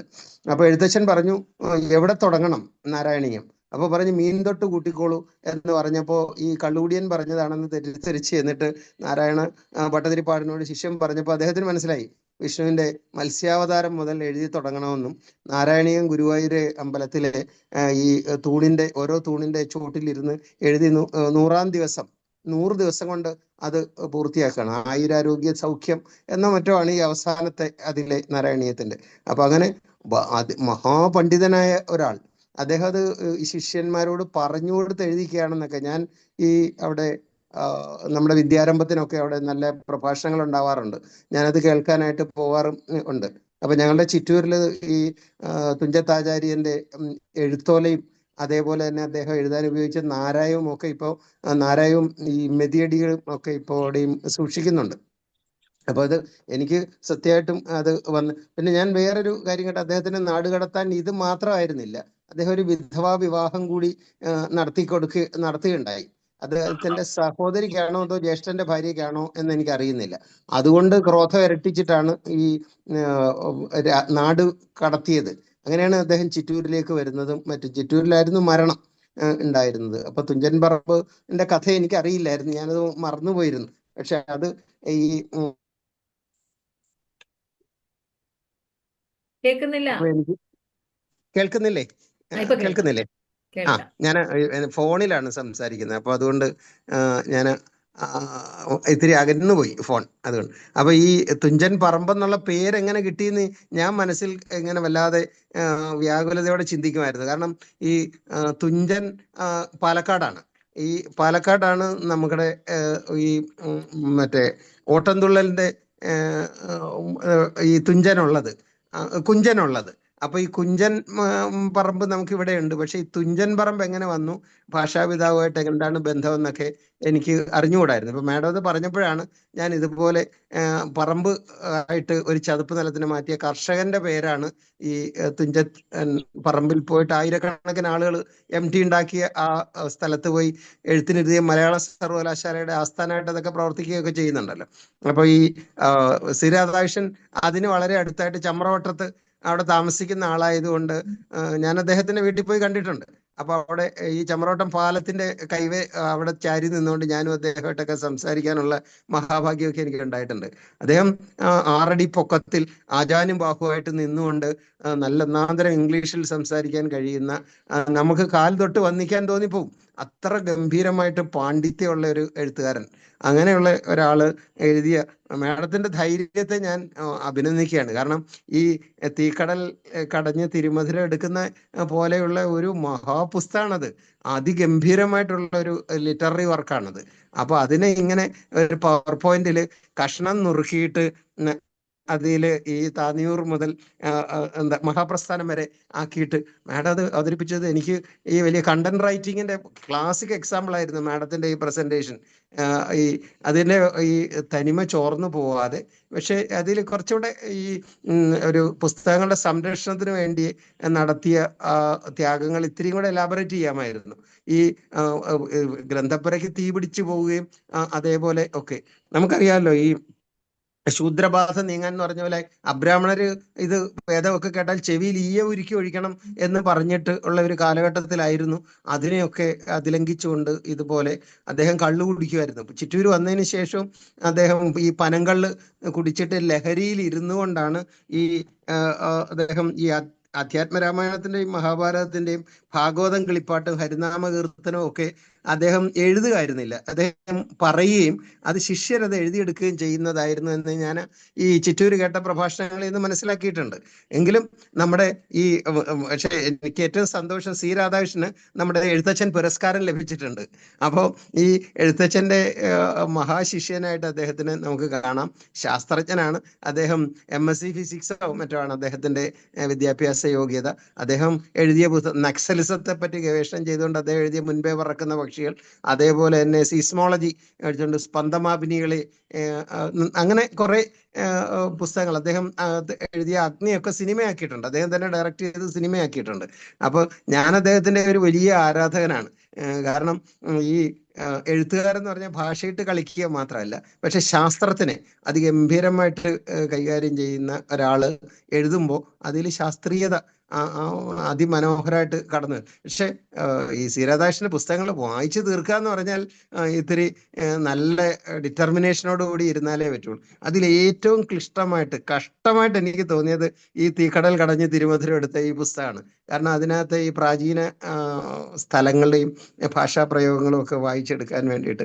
അപ്പോൾ ഞാൻ ആരാധിക്കുന്ന സി രാധാകൃഷ്ണന്റെ അദ്ദേഹത്തിന്റെ കയ്യിലൊക്കെ തൊടാനും ഒക്കെ എനിക്ക് ഭാഗ്യം ഉണ്ടായിട്ടുണ്ട്. അപ്പൊ അദ്ദേഹത്തിനോടൊപ്പം ഈ ചമ്രവട്ടം പാലത്തിന്റെ അവിടെ നിന്ന് സംസാരിക്കാനും എനിക്ക് ഈ എൻ്റെ മാതാപിതാക്കളുടെയൊക്കെ അനുഗ്രഹത്താൽ എനിക്ക് സാധിക്കുകയുണ്ടായിട്ടുണ്ട്. അപ്പൊ അങ്ങനെയുള്ള ഒരു ആളിന്റെ പുസ്തക അവതരണം കേട്ടിട്ട് സത്യമായിട്ടും ഞാൻ പറഞ്ഞാൽ ഈ ഗൂസ് ബംബ് എന്ന് പറയില്ലേ, നമ്മുടെ ഈ രോമാഞ്ചം, അത് നമ്മൾക്ക് ഈ ഉള്ളിൽ തട്ടിയ ഒരു രോമാഞ്ചം എനിക്ക് അനുഭവിക്കാൻ കഴിഞ്ഞു. അപ്പൊ ഇതിലും ഈ താനൂരിൽ ജനിച്ച ആള് അദ്ദേഹം വന്ന് ചിറ്റൂരിൽ വന്ന് താമസിക്കുമ്പോഴാണ് മനസ്സമാധാനത്തോടുകൂടി അയാളുടെ ക്രിയേഷൻ ഒക്കെ നടന്നത്. പിന്നെ ഈ ബ്രാഹ്മണരല്ല അദ്ദേഹത്തിനെ സഹായിച്ചൊക്കെ. ചിറ്റൂരിൽ അദ്ദേഹം വന്ന് ഇത് സെറ്റിൽ ആവാനൊക്കെ കാരണം മന്നാടിയാർ കുടുംബമാണ്.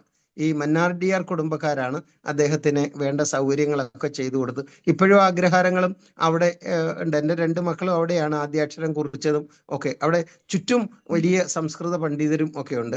അവിടെയാണ് ഈ പാട്ട് ഗ്രാമം, അതിൻ്റെ തൊട്ടടുത്താണ് ഈ പാട്ട് ഗ്രാമം എന്നും പറഞ്ഞിട്ട് പാട്ട് പാടുന്നവരുടെ. ഇപ്പോഴും ആ പണ്ടത്തെ ഒരാള് അവിടെ നദീതീരത്തൂടെ ഞാൻ അതുവഴി കാറിൽ പോകുമ്പോഴൊക്കെ ഞാൻ ഒരു നിമിഷം മനസ്സുകൊണ്ട് പ്രാർത്ഥിക്കുകയും ചെയ്യും. അവിടെ ഈ ആൽത്തറയിൽ ഇരുന്നു കൊണ്ട് ആചാര്യൻ എഴുതുന്നത് പോലെയൊക്കെ ഞാൻ സങ്കല്പിക്കാറുണ്ട്. അപ്പുറത്ത് ഇങ്ങനെ കളകള ശബ്ദത്തിൽ ശോകനാശിനി പുഴ ഇങ്ങനെ ഒഴുകുന്നുമുണ്ട്. അപ്പോൾ വേറൊരു കഥയും കൂടെ കേട്ടിട്ടുണ്ട് മേഡം. ഈ നമ്മുടെ പി കുഞ്ഞിരാമൻ നായർ അദ്ദേഹത്തിന്റെ ക്ലാസിക്കുകളൊക്കെ എഴുതാൻ കാരണം കൊല്ലങ്കോട് വരികയും അദ്ദേഹം സ്ഥിരമായിട്ട് ഈ തുഞ്ചത്താചാര്യൻ ഇരുന്ന ആൽത്തറയിൽ വന്ന് ഇരുന്നു കൊണ്ട് അദ്ദേഹം മനനം ചെയ്തിട്ടൊക്കെയാണ് ഈ താമരത്തേനും ഒക്കെ എഴുതിയതെന്നൊക്കെ ഈയങ്കോട് ശ്രീധരൻ മാഷിനോട് പറഞ്ഞിട്ടുണ്ട്. എനിക്ക് ഭയങ്കര സന്തോഷമായി. ഇന്നത്തെ ദിവസം അതിഗംഭീരം, മനോഹരം. അപ്പം മാഡത്തിന്റെ ഈ ഒരു ഇത് ആദ്യം ഞാൻ കേൾക്കുകയാണ്. വലിയ പാണ്ഡിത്യമുള്ള ഒരു ഭാഷയും അതിൻ്റെ ഘനഗാംഭീര്യതയുള്ള ഒരു അവതരണമാണ് മാഡം നിങ്ങൾക്കുള്ളത്. സാധാരണ ഞങ്ങളൊക്കെ സംസാരിക്കുന്ന പോലെ ഉള്ള ഒരു ഭാഷയല്ല.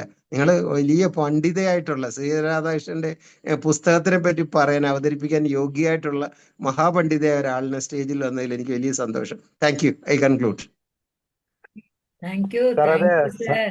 അതിനകത്തെ വളരെയധികം എക്സ്ട്രാ അറിവുകൾ സാറിൽ നിന്ന് കിട്ടിയതിൽ ഒത്തിരി നന്ദിയുണ്ട്. പിന്നെ സാറ് പറഞ്ഞതിൽ ഒരു കാര്യം എനിക്ക് അതുപോലെ അനുഭവപ്പെട്ടത്, ഒരുപാട് ക്ലേശിച്ചാണ് ഇതിലെ പദങ്ങൾ പലതും നാവിൽ വഴക്കിയെടുത്തത്. Yes yes yes. ഇറങ്ങി തിരിച്ചത് കൊണ്ട് ഞാനത് അല്പം പണിഞ്ഞു. Thank you sir. Thank you so much.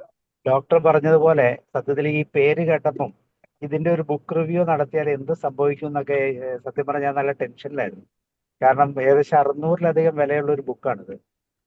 വളരെ പ്രത്യേകതയുള്ള ഒരു ബുക്ക്. അപ്പൊ ഇങ്ങനെ ഒരു ബുക്കിന് എങ്ങനെ റിവ്യൂ നടത്തുമെന്നൊക്കെ ഞാൻ ഇന്നത്തെ ദിവസം പോസ്റ്ററൊക്കെ ഇട്ട് കഴിഞ്ഞ് ഒത്തിരി നേരം ആലോചിച്ചു. അതുകൊണ്ട് തന്നെ പോസ്റ്ററൊക്കെ ഇടാൻ ഒത്തിരി വൈകി.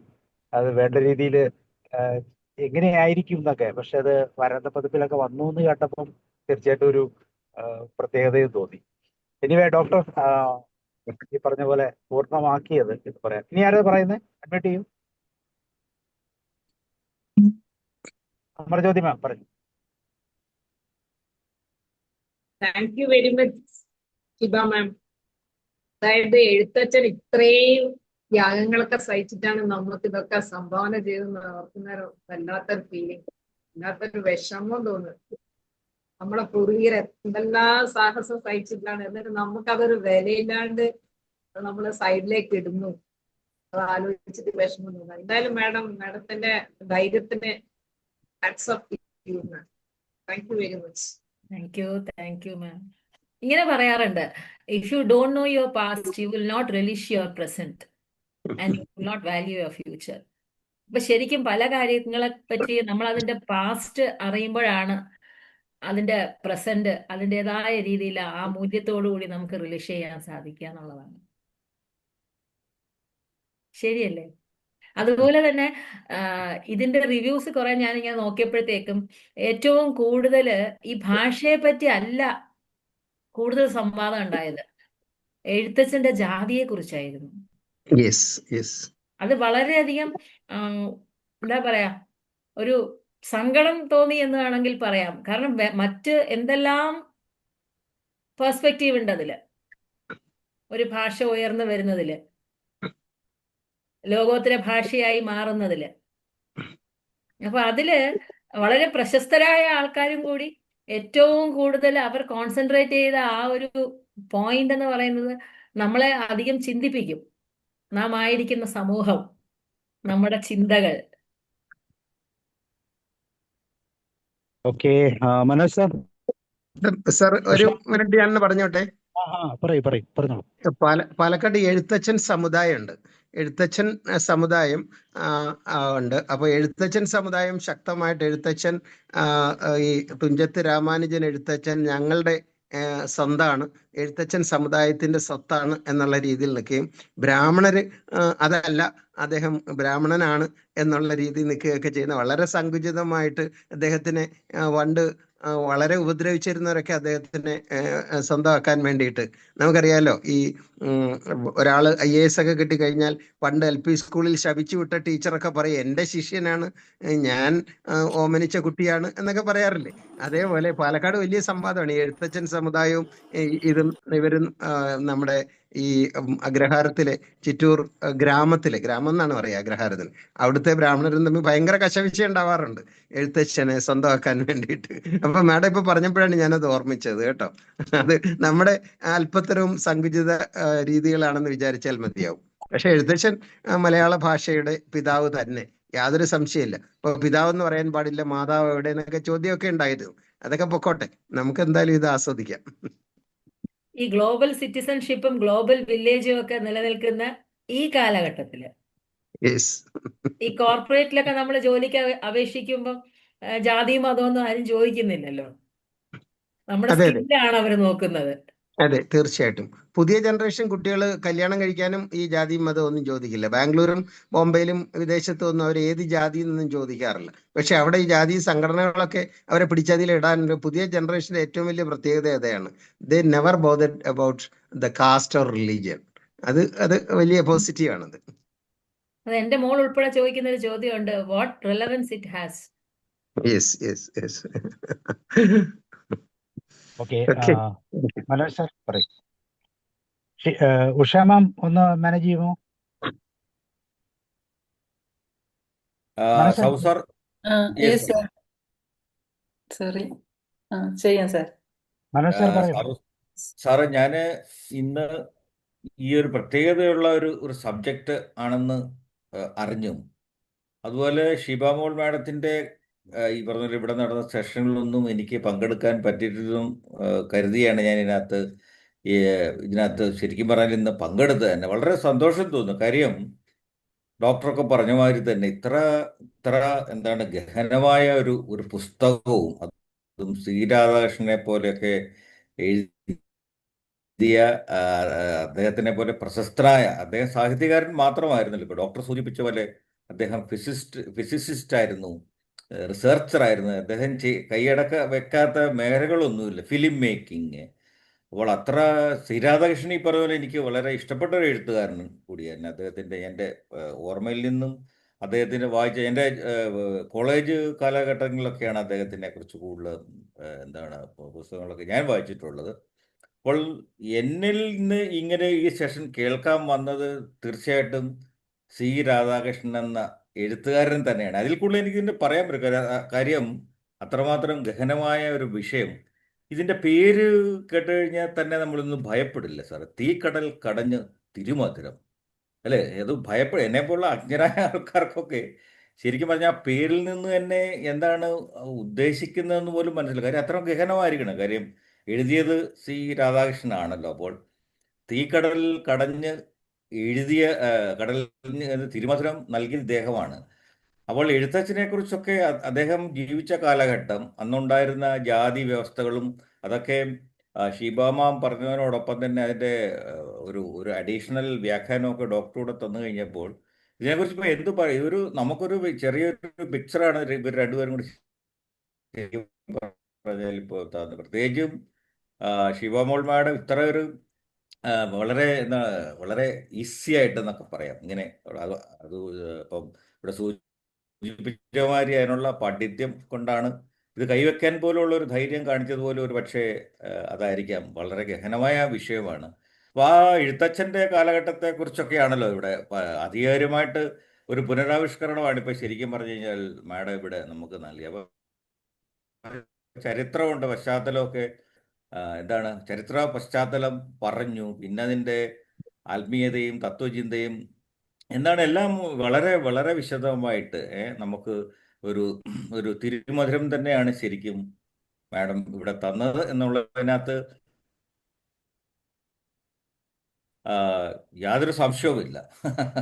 ഇനിയും കൂടുതൽ ഇങ്ങനെയുള്ള കാര്യങ്ങൾ ഈ സാറിൻ്റെ പ്ലാറ്റ്ഫോമിൽ ഇങ്ങനെയുള്ള കാര്യങ്ങൾ തീർച്ചയായിട്ടും ഉൾപ്പെടുത്തണം.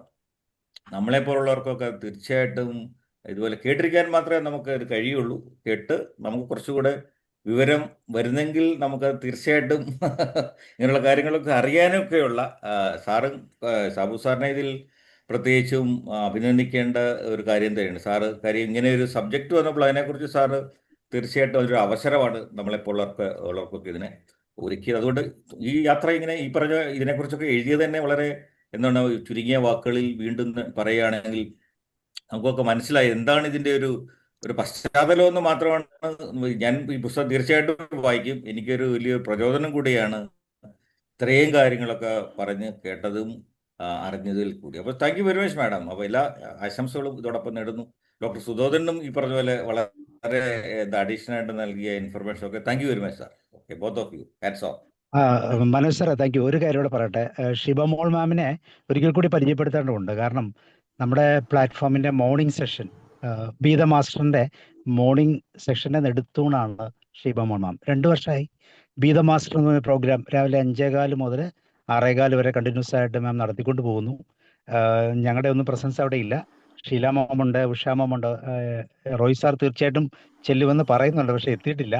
അങ്ങനെ തീർച്ചയായും ഒത്തിരി പേര് മോർണിംഗ്, അത് ചെറിയൊരു പ്രോഗ്രാം അല്ല, വളരെ സമ്പന്നമായ ഒരു പ്രോഗ്രാമാണ്. തുടക്കം നമ്മൾ മൈക്രോ എക്സസൈസിൽ തുടങ്ങി അവസാനം മെഡിറ്റേഷൻ. ആ സെയിം പ്ലാറ്റ്ഫോമിൽ സെയിം ലിങ്കിൽ 5:15 ജോയിൻ ചെയ്താൽ മതി. അത്ര ഭംഗിയായിട്ടാണ് അത് കൊണ്ടുപോകുന്നത്. ഒരു 130ഓളം ദിവസം നമ്മൾ ബി ദ മാസ്റ്റർ എന്ന പ്രോഗ്രാം പരലിലൂടെ ചേർന്ന് നടന്നിരുന്നു. പക്ഷെ അതിനുശേഷം അത് കണ്ടിന്യൂ ചെയ്യാൻ പറ്റാതെ വന്നപ്പം ഉറക്കമൊക്കെ പ്രശ്നമുള്ളതുകൊണ്ട് എനിക്കൊന്നും ആ സമയത്തേക്ക് ചിന്തിക്കാൻ പോലും പറ്റുന്നില്ല.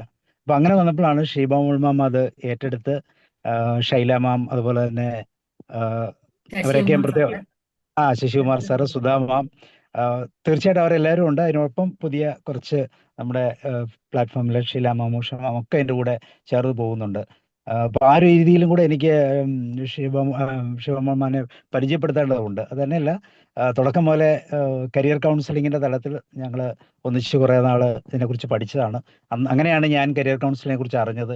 ഇതൊക്കെ എന്നെ കൊണ്ട് പറ്റുമോ എന്നൊക്കെ ശങ്കിച്ചിരുന്ന പിന്നെ ഞാനത് സ്വായത്തമാക്കി എന്ന് വേണമെങ്കിൽ പറയാം. പക്ഷെ അതൊന്നും അത്ര പ്രയോജനകരമായി മാം ഉപയോഗിക്കുന്ന പോലെ ഒന്നും ഉപയോഗിക്കാൻ പറ്റിയിട്ടില്ല എന്നുള്ളതാണ് എൻ്റെ പ്രത്യേകത. എനിവേ, രാവിലത്തെ മോർണിംഗ് സെഷനിലും കൂടെ എല്ലാവരെയും ഞാൻ ഇൻവൈറ്റ് ചെയ്യാണ്, 5:15 മുതൽ 6:15 വരെ. ഓക്കെ, ഇനി ആരാണ് പറയുന്നത്? ഓക്കെ സാർ, അപ്പൊ അതിനും കൂടി പ്രത്യേക ഒരു പ്രോത്സാഹനവും ഞങ്ങളുടെ ഭാഗത്തുനിന്നും ഒക്കെ ഉണ്ടാവും. നിങ്ങൾക്ക് എല്ലാവിധ ആശംസകളും ഭാവങ്ങൾക്കും പ്രവർത്തനങ്ങൾക്കൊക്കെ ഞങ്ങളുടെ എല്ലാ സപ്പോർട്ട് നിങ്ങൾക്ക് എല്ലാ കാലവും ഉണ്ടാവും. നമ്മുടെ സെയിം പ്ലാറ്റ്ഫോമാണ് സാറേ, നമ്മുടെ ഇതേ പ്ലാറ്റ്ഫോം, ഇതേ ലിങ്ക് തന്നെ സാർ കയറിയാൽ മതി. ഓക്കെ, 5:15 മുതൽ 6:15 വരെ. ഉഷമോ, 2022 ഡിസംബറില് പിന്നെ സാറ് ആരംഭിച്ചതാ ബി ദ മാസ്റ്റർ പ്രോഗ്രാം. അതിനകത്ത് കുറേ മാസ്റ്റേഴ്സ് ഉണ്ടായി. 18 ഡിസംബർ 2022 തുടങ്ങുന്നത്. അതിനുശേഷം 23 ജൂലൈ സമയമാകുമ്പോഴത്തേക്ക് അത് ഇടയ്ക്ക് വെച്ച് സ്റ്റോപ്പ് ചെയ്തു. വീണ്ടും ജൂലൈയിൽ ജൂലൈ 2 വർഷമായി കണ്ടിന്യൂസ് ആയിട്ട് പോവുകയാണ്. അപ്പൊ അതിന്റെ എല്ലാവിധ അതെ, അതിന്റെ ഒരു മാസ്റ്റർ ഇവിടെ ഉണ്ട്, വൈജു സാർ എന്ന് പറയും. 10 December 10 December 2022. To do list ഒക്കെ നമ്മൾ ഓർക്കാറുണ്ട്. ഇപ്പൊ കണ്ടിന്യൂ ചെയ്യുന്നുണ്ടല്ലേ, നല്ല കാര്യം. ഇടയ്ക്കൊക്കെ സൺഡേ മാത്രമേ ഇല്ലാത്തുള്ളൂ, ബാക്കി എല്ലാ ദിവസവും ഉണ്ട്. ഓക്കെ, ഇനി ആര് പറയുന്നത്? മോഹൻദാസ് സാർ പറയും. പറയട്ടെ. ആദ്യമായിട്ട് സാബു സാറിന് ഒരു ബിഗ് സല്യൂട്ട്. സാറ് തന്നെ പറയുന്നത് ഗംഭീരമായ ആലോചനകൾക്ക് ശേഷമാണ് ഇങ്ങനത്തെ ഒരു ടോപ്പിക്ക് നമ്മളൊരു അവസരം കൊടുത്തു എന്ന് പറയുമ്പോൾ തന്നെ അതിന്റെ പ്രാധാന്യം മനസ്സിലായി. ഞാൻ കുറേ ദിവസം കയറാതെ ഇരിക്കുകയായിരുന്നു. അതായത് വേറെ തിരക്കുകളും മറ്റു കാര്യങ്ങളും ഉണ്ടെന്ന് വരുന്നില്ലായിരുന്നു. പക്ഷെ ഇന്ന് ഈ തലക്കെട്ട് കണ്ടിട്ടാണ് കയറിയത്. അത് ഒരു പറഞ്ഞ ഒരു ഡോക്ടർ ഷേവാമോളും അതോടൊപ്പം തന്നെ ഒരു വെറ്റിനറി ഡോക്ടറും കൂടി വന്ന് ഇത് ശരിക്കും അനലൈസ് ചെയ്തു എന്നുള്ളതാണ്. മറ്റേ സോദൻ സാറിന്റെ വീട്ടിൽ നമ്മൾ പോയിട്ടുണ്ട്. മനോജ് സാറും സാബു സാറും ഒക്കെ അവിടെ പോയിട്ടുണ്ട്. സാറിന്റെ ആ ചിറ്റൂരിലെ പുത്രൻ എന്ന് തന്നെ പറയാം സാറിന്. അവിടെ വന്ന് സാറ് ഇതുപോലെ വന്ന് കുടിയേറിയതാണ്. വേറെ സ്ഥലത്താണ് ജനിച്ചതെങ്കിലും സുബോധൻ സാറും ചിറ്റൂരിലാണ് വന്ന് തന്റെ ഔദ്യോഗിക ജീവിതം ആരംഭിച്ചതെന്ന് സാറ് പറഞ്ഞത്. അപ്പൊ അവിടെ ആ മണ്ണിന്റെ മണവും അതിന്റെ ഗന്ധമൊക്കെ നന്നായിട്ട് സാറിന്റെ സംഭാഷണത്തിലും ഇതിലൊക്കെ നമുക്ക് കാണാൻ സാധിച്ചു. ആ സാറ് താമസിക്കുന്ന വീടിന് തന്നെ ഒരു പ്രത്യേകതയൊക്കെ ഉണ്ട്. ഒരു വയൽപ്പാടങ്ങളുടെ നടുക്കിലായിട്ടൊക്കെ വരുന്ന ഒരു ഇതായിട്ടുള്ളത്. അത് മാത്രമല്ല, ചിറ്റൂരിനെ കുറിച്ചും കഴിഞ്ഞ ദിവസം നമ്മൾ ചിറ്റൂരിലൊക്കെ പോയത് അന്ന് രഥോത്സവത്തിന്റെ സമയത്താണ് നമ്മൾ പോയത്. അവിടുത്തെ അഗ്രഹാരങ്ങളും അവിടുത്തെ ഈ പറഞ്ഞ ഗ്രാമങ്ങളും ഇതെല്ലാം കണ്ട് ആ പുഴയും ചുറ്റും, പിന്നെ അവന്റെ പേര് എങ്ങനെയൊന്നും എനിക്കറിയത്തില്ല, ശോകനാശൻ എന്ന് പറഞ്ഞുകൊണ്ട് എന്തിനാണെന്ന് എനിക്കറിയത്തില്ല എന്നുണ്ടല്ലേ. അതുപോലെ അവിടെ തന്നെ നമ്മുടെ ജോർജ് സാർ അവിടെയാണ്, ഉടകന സാറും അവിടെ തന്നെയാണ് ചിറ്റൂരിൽ ആ പഠിച്ചതൊക്കെ ആയിട്ട് പറഞ്ഞത്. ഇതിനെ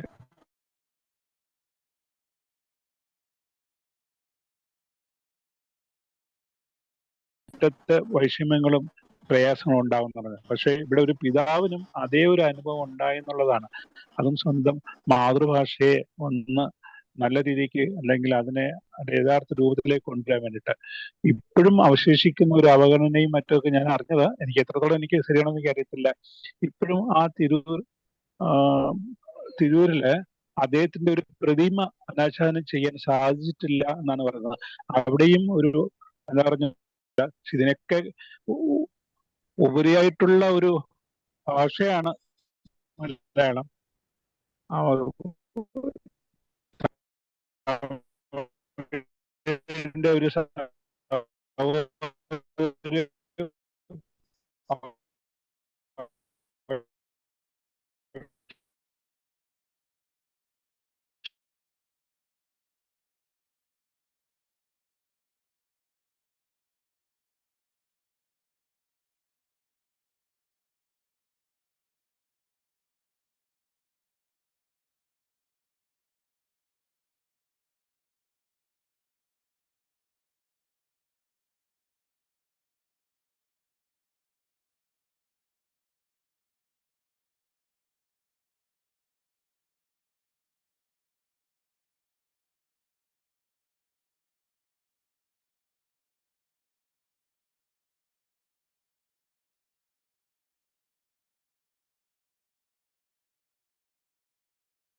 ഡോക്ടറായിട്ട് കല്ലൂരാണ്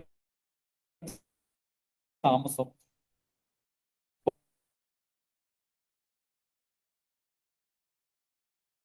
ഇപ്പോ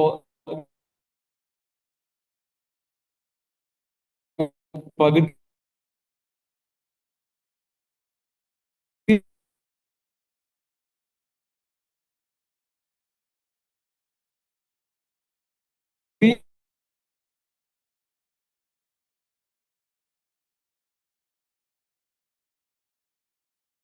അവതരിപ്പിച്ചതിൽ പ്രത്യേകമായിട്ടുള്ള സന്തോഷമുണ്ട്. ഞാൻ വായിച്ചിട്ടില്ല, വായിക്കാൻ താല്പര്യപ്പെടുന്നു. ഇത് ഏറ്റവും ഭംഗിയായിട്ട് നമ്മുടെ ഷീബ മാഡം അവതരിപ്പിച്ചു. അതിന് പ്രത്യേകമായിട്ടുള്ള അഭിനന്ദനങ്ങൾ. The further backward we look, the further forward we are likely to see എന്നാണ് എനിക്ക് ഇൻസ്റ്റൻറ്റ് ചർച്ചിലാണ് പറഞ്ഞത്. ഇപ്പോൾ ഇവിടെ ആരോ പറഞ്ഞതുപോലെ further backward we look, the further forward we are likely to see. മലയാള ഭാഷയുടെ പശ്ചാത്തലം നാം എത്ര പുറയിലേക്ക് നോക്കി ചിന്തിക്കുന്നു അത്രയും നമുക്ക് മലയാള ഭാഷയെക്കുറിച്ച് തോന്നുന്നു. ഞാൻ തുഞ്ചൻ പറമ്പ് ഒരു 5-6 വർഷം മുമ്പ് പോയി വിസിറ്റ് ചെയ്തിട്ടുണ്ട്. അദ്ദേഹത്തിൻ്റെ ജന്മസ്ഥലമാണെന്ന് അന്ന് വിചാരിച്ചിരുന്നു. അതിനടുത്തുള്ളതായ മലയാള സർവകലാശാലയും ഉണ്ടായി. ഈ തുഞ്ചൻ പറമ്പിൽ ഒരുപാട് അദ്ദേഹത്തെ സ്മാരകങ്ങളുണ്ട്. അതായത് ഒരുപാട് അദ്ദേഹത്തെ ഈ മലയാള ഭാഷയുടെ ചരിത്രം വിവരിക്കുന്നത് പല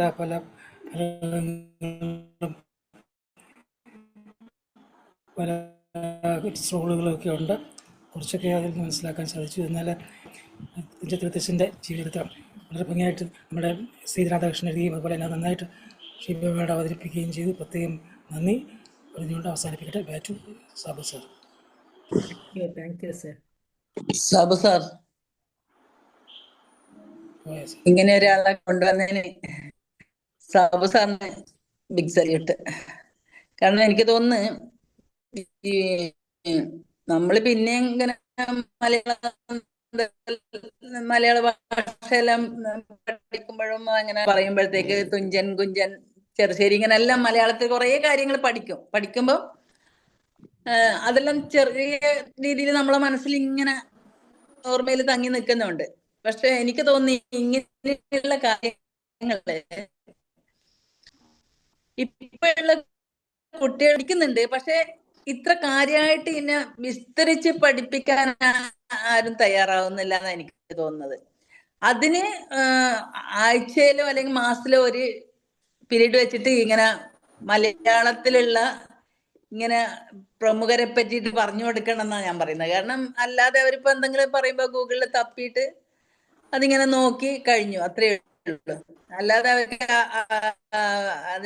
അതിന്റെ ഉള്ളിലേക്ക് ഇറങ്ങി ചെന്നിട്ട് അങ്ങനെ പാണ്ഡിത്യം നേടാനുള്ള ഇതൊന്നും അവര് ചെയ്യാറില്ല. ഏതായാലും ഡോക്ടർ ഷീബ മോൾ നല്ല രീതിയിൽ മേഡം അവതരിപ്പിച്ചു.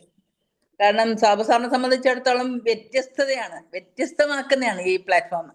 എന്തായാലും നന്നായിട്ടുണ്ട്. Thank you ma'am. Thank you ma'am. Royce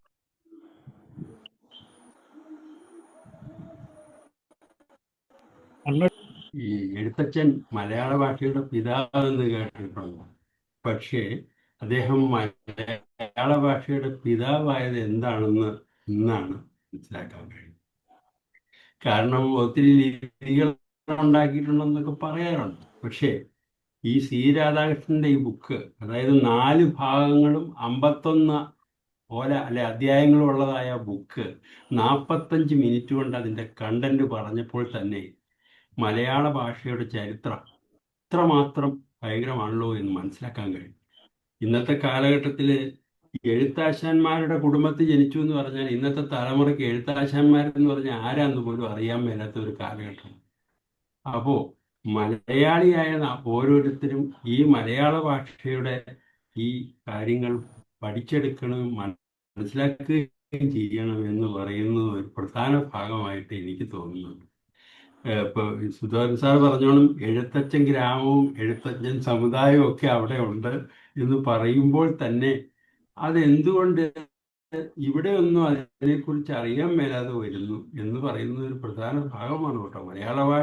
മലയാളിയായ നമുക്ക് ഇതൊക്കെ മനസ്സിലാക്കി എടുക്കാൻ പറ്റാതെ വരുന്നതിന് ആർക്കും താല്പര്യമില്ലാത്തതാണെന്ന് തോന്നുന്നു. ഏതായാലും ഈ ഒരു ബുക്ക് വായിക്കണമെന്ന് തോന്നി. അത് തന്നെയല്ല, ഇത്രമാത്രം ഭംഗിയായി ഈ ചെറിയ സമയം കൊണ്ട് ആ പുസ്തകം മുഴുവൻ ശിവമോളാണ്. ഒത്തിരി നന്ദി. പിന്നെ അതിനകത്ത്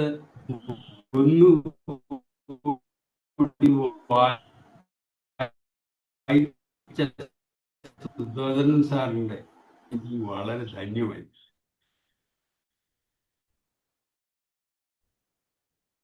ഇത് വലിയൊരു എന്ന് എനിക്ക് പറയും. Thank you sir. Thank you sir. Thank you Roy sir. ജാതിനാമാദികൾക്കല്ല ഗുണഗണ ഭേദം എന്നത്രേ ബുധന്മാരുടെ മതം എന്ന് ആധ്യാത്മരാമായണ കിളിപ്പാട്ടിൽ പറഞ്ഞ തുഞ്ചത്ത് എഴുത്തച്ഛൻ ഭക്തി പ്രസ്ഥാനത്തിന്റെ മുഖമുദ്രയായിരുന്ന ജാതി വിരുദ്ധതയാണ് സ്വന്തം കൃതികളിലൂടെ പ്രചരിപ്പിച്ചതെന്ന് നമുക്ക് മനസ്സിലാക്കാൻ കഴിയും. അതുപോലെ തന്നെ ആദിമകവി, മലയാളത്തിന്റെ പിതാവ്, മലയാള അക്ഷരമാല മുഖ്യധാരയിലേക്ക് കൊണ്ടുവന്ന മലയാള ഭാഷയുടെ പിതാവ് എന്നറിയപ്പെടുന്നു. അതുപോലെ തന്നെ പ്രാചീന കവിത്രയത്തില് ഏറ്റവും പ്രധാനിയാണ് ചിറശ്ശേരി തുഞ്ചത്ത് എഴുത്തച്ഛൻ, കുഞ്ചൻ നമ്പ്യാർ. ഇവരായിരുന്നു പ്രാചീന കവിത്രയം എന്ന് നമുക്കറിയാം. ഏകദേശം എനിക്ക് തോന്നുന്നു 15നും 16 നൂറ്റാണ്ടിനും ഇടയിലായിരിക്കണം ഇവര് ജീവിച്ചിരുന്നതെന്നാണ് ചരിത്രം പറയുന്നത്. ഇതൊരു ജീവചരിത്ര ആഖ്യായികയാണ്. രാജ് സാർ പറഞ്ഞ നോവലാണോ എന്ന് അറിയില്ല എന്ന്, പക്ഷെ ഇതൊരു ജീവചരിത്ര ആഖ്യായികയായിട്ടാണ് ഈ പുസ്തകം എഴുതിയിരിക്കുന്നത്. സി രാധാകൃഷ്ണന്റെ ഫാമിലിയിൽപ്പെട്ട ആളാണ് അദ്ദേഹം എന്ന് തന്റെ മുത്തശ്ശിയിൽ നിന്നും മുത്തശ്ശനിൽ നിന്നും ഒക്കെ കേട്ട് വളർന്ന സീതാ രാധാകൃഷ്ണൻ സാറ് ഈ ചരിത്ര ആഖ്യായിക എഴുതാനായിട്ട് മുന്നോട്ട് വരികയായിരുന്നു, തയ്യാറെടുക്കുകയായിരുന്നു. അത് കേരളത്തിന് മാത്രമല്ല സാഹിത്യം നിലനിൽക്കുന്ന സ്ഥലങ്ങളിലെല്ലാം ഇത് വലിയൊരു മുതൽക്കൂട്ട് തന്നെയാണ്. ഇതിന്റെ വേറൊരു പ്രത്യേകത എന്ന് പറയുന്നത് കഴിഞ്ഞാൽ ഇതിന്റെ ഒരു ഇംഗ്ലീഷ് ഭാഷാ പതിപ്പ് ആദ്യമായിട്ട് അദ്ദേഹം സമ്മാനിച്ചത് ഇന്ത്യൻ രാഷ്ട്രപതി ബഹുമാനപ്പെട്ട ദ്രൗപദി മുർമുവിനാണ് എന്നത് കാര്യം പ്രത്യേകമായിട്ട് ശ്രദ്ധിക്കപ്പെടേണ്ടതാണ്. അദ്ദേഹം പറഞ്ഞ പോലെ ജ്ഞാനപീഠം ഏർപ്പെടുത്തിയ ഒരു പുരസ്കാരത്തിന് അദ്ദേഹം അർഹനായി എന്നുള്ളതാണ് പറയുന്നത്. കേരള സാഹിത്യ അക്കാദമി അവാർഡ് ലഭിച്ചിട്ടുണ്ട് അദ്ദേഹത്തിന്. പിന്നെ ഈ ബുക്കിന് ഒരു അവാർഡും കൂടി കിട്ടിയിട്ടുണ്ട്. അടുത്ത ഒരു ഇതിലേക്ക് നമുക്ക് ആർക്കാണ്, ഷീൽ ടീച്ചറാണോ എന്താ പറയാനുള്ള ടീച്ചർ ഇതിന്? എല്ലാവർക്കും നമസ്കാരം. പ്രത്യേകിച്ചും സാബു സാറിനും ഡോക്ടർ ഷീബമോൾ സാജൻ എന്ന് പറയുന്ന നമ്മുടെ ബഹുമാനപ്പെട്ട പ്രിയപ്പെട്ട ആളിനാണ് ഞാൻ ഏറ്റവും നമസ്കാരം പറയുന്നത്. കാരണം പിന്നെ ഡോക്ടർ സുധോധരൻ സാർ വളരെ ദുഃഖത്തോടുകൂടി നോക്കുന്നുണ്ട്. സാറിനും ഉണ്ട് നമസ്കാരം. കാരണം ഷീബമോൾ സാജൻ പറഞ്ഞതുപോലെ തന്നെ ബുക്കിലൂടെ അല്ലെങ്കിൽ പോലും ആ പാലക്കാടിന്റെ ഗ്രാമങ്ങളിലൂടെയൊക്കെ ഞങ്ങളെ ഇങ്ങനെ കൈപിടിച്ച് കൊണ്ടുപോയി സാറ്. ആ കൈപിടിച്ചതിൽ ആദ്യത്തെ കൈ എന്റേതായിരിക്കും എന്നാണ് എനിക്ക് തോന്നിയത്. കാരണം ഞാൻ 5.5 വർഷത്തോളം ചിറ്റൂരുണ്ടായിരുന്നു സാർ. ഞാൻ ഈ നവംബറിലെ 7 ദിവസത്തെ സപ്ത ആചരണം ഉണ്ടല്ലോ, ആ ദിവസങ്ങളിൽ എല്ലാ ദിവസവും, കാരണം ഈ എഴുത്തച്ഛനോടുള്ള ഒരു ബഹുമാനം കൊണ്ട് ഞങ്ങൾ ആ ഹോസ്റ്റലിൽ താമസിച്ചിരുന്ന എല്ലാവരും കൂടി ഞങ്ങള് സന്ധ്യ ആവുമ്പോഴത്തേക്ക് അവിടെ പ്രാർത്ഥനയുണ്ട്. അപ്പൊ എന്നെ സംബന്ധിച്ചിടത്തോളം ആ പ്രാർത്ഥനയിൽ പങ്കെടുക്കുക എന്ന് പറയുന്നത് എന്റെ മതവുമായിട്ട് നോക്കുമ്പോൾ ഒട്ടും ചേരുന്നില്ല. പക്ഷെ അങ്ങനെ അല്ലല്ലോ നമ്മള്, കാരണം ഇങ്ങനെയുള്ള ഒരാളിന് വേണ്ടിയാണല്ലോ എന്ന് ഓർക്കുമ്പോൾ ഭയങ്കര ബഹുമാനം തോന്നിപ്പോയി. അപ്പൊ അവിടെ പോയിട്ട് അവിടെ ചെന്ന് ആ നല്ല സത്യം ആ തുഞ്ചൻപറമ്പിൽ ചെന്ന് കഴിഞ്ഞാല് നമ്മൾ ആ അകത്ത് കയറി ആ സ്റ്റെപ്പ് കയറുമ്പോ തന്നെ നമുക്കുണ്ടല്ലോ ഒരു വല്ലാത്ത ഒരു ഫീലിംഗ് ഉണ്ടാവും നമ്മുടെ ശരീരത്തിന്. സാറ് പറഞ്ഞതുപോലെ തന്നെയാണ്, ഒരു വല്ലാത്തൊരു അനുഭവമായിരുന്നു അത്. എന്നിട്ട് കയറി ഞങ്ങൾ അവിടെ എന്നിട്ട് ഇറങ്ങി വരത്തില്ല ഞാൻ, അവിടെ തന്നെ ഇരുന്ന്. കാരണം ഒരു ചെറിയൊരു പിന്നെ ഒരു ചെറിയ റൂമില് എഴുത്തച്ഛന്റെ മനസ്സ് കത്തുന്നത് പോലെ ഒരു കെടാവിളക്ക് അവിടെ ഇരിപ്പുണ്ട്.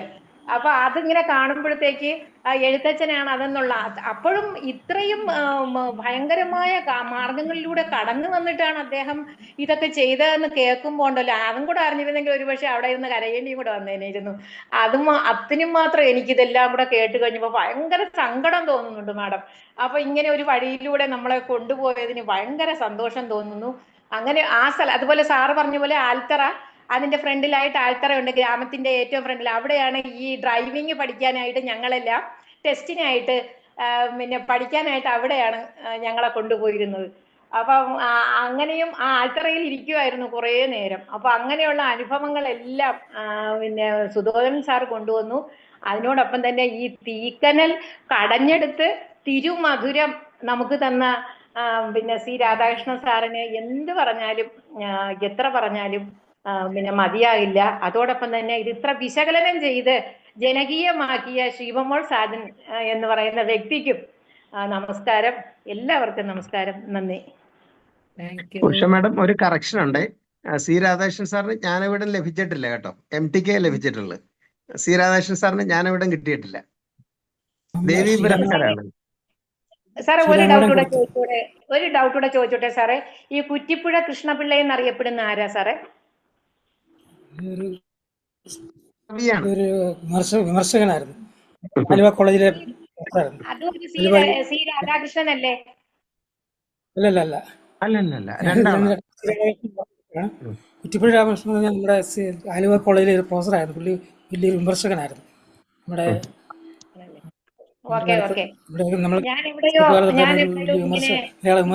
ഈ രാധാകൃഷ്ണനെ കുറ്റിപ്പുഴ കൃഷ്ണപിള്ള എന്നും അറിയപ്പെടുന്നു എന്നെവിടെയോ ഞാൻ വായിച്ചിട്ടുണ്ട്. അതുകൊണ്ടാണ് ഞാൻ ചോദിച്ചാൽ. എനിക്ക് പറയാൻ പറ്റും, ഡോക്ടർ സുധോധനൻ സാറ് ഒരുപാട് പറഞ്ഞത് വളരെ സ്പീഡിലാണ് സാർ എപ്പോഴും സംസാരിക്കുക. പക്ഷെ അങ്ങനെ സ്പീഡിൽ സംസാരിക്കുമ്പോഴും ഒന്നും നമ്മൾക്ക് മനസ്സിലാവാത്തതില്ല അതില്. അതാ എനിക്ക് എപ്പോഴും ഇഷ്ടം. അതാണ്. അല്ല സാർ ടീച്ചറെ, പാലക്കാടിന്റെ ആ ഒരു ടേസ്റ്റിലുള്ള സംസാരം വളരെ നമുക്ക് ഹൃദ്യമാണ്.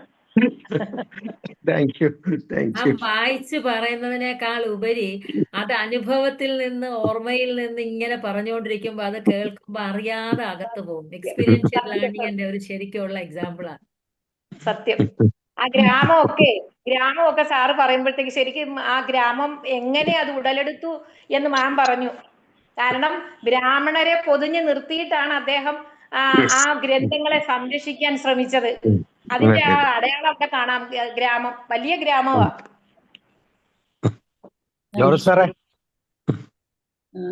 ഒരു കറക്ഷൻ സർ പ്ലീസ്, ഒരു കറക്ഷൻ പ്ലീസ്.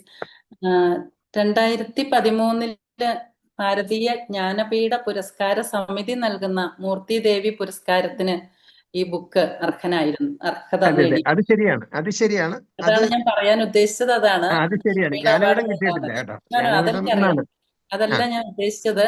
ജ്ഞാനപീഠ അവാർഡ് സമിതി, ജ്ഞാനപീഠ പുരസ്കാര സമിതി അദ്ദേഹത്തിന് മൂർത്തി ദേവി പുരസ്കാരം ലഭിച്ചിട്ടുണ്ട് 2013. അതാണ് ഞാൻ പറഞ്ഞ് പൂർത്തിയാക്കണമെന്ന് പറയാൻ അനുവദിക്കുക എന്നാണ് ഞാൻ റിക്വസ്റ്റ് ചെയ്തത്. Thank you. ഓക്കെ, അതായത് താങ്ക് യു. എല്ലാ തുഞ്ചൻ ഇൻഫർമേഷൻസിനും പറമ്പ് വളരെയധികം നന്ദിയുണ്ട്. ജോർജ് അത് സാറ് വളരെ ഒരു വെമ്പലോട് കൂടി നിൽക്കുകയാണ്. പക്ഷേ അഭിപ്രായം പറയാനായിട്ട് കുറെ നേരമായിട്ട് ഇങ്ങനെ 1, 2, 3 സംശയം എന്ന് പറഞ്ഞ് ചോദിച്ചോട്ടെ? സാർ തുടങ്ങാൻ നിൽക്കുക. നമ്മളൊരു സംശയം ചോദിക്കുന്നുണ്ട്. രാജു ഫിലിപ്പ് സാറിന് ഒരു സംശയമുണ്ട്. തുഞ്ചൻ പറമ്പ് എന്ന് പറയുന്നത് തിരൂരല്ലേ? സാറ് ഈ പാലക്കാടിലെ കാര്യം പറയുന്ന ഏതാണ്? ഈ രണ്ട് ഇതിന് തിരിച്ചറിയാൻ പറ്റുന്നില്ല. അത് എഴുത്തച്ഛൻ്റെ ജന്മസ്ഥലം എന്ന് പറഞ്ഞുകൊണ്ടല്ലേ തുഞ്ചൻ പറമ്പ് തിരൂരിൽ? അവിടെ അതിൻ്റെ അടുത്ത് തന്നെയാണ് മലയാളം യൂണിവേഴ്സിറ്റി. അതല്ലേ എഴുത്തച്ഛൻ്റെ ജന്മസ്ഥലം?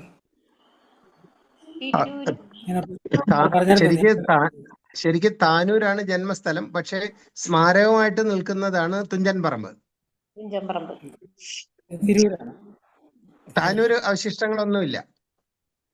താനൂർ മലപ്പുറത്തില്ലേ? അത് പാലക്കാട്. അതെ, മലപ്പുറം ജില്ലയിലാണ്.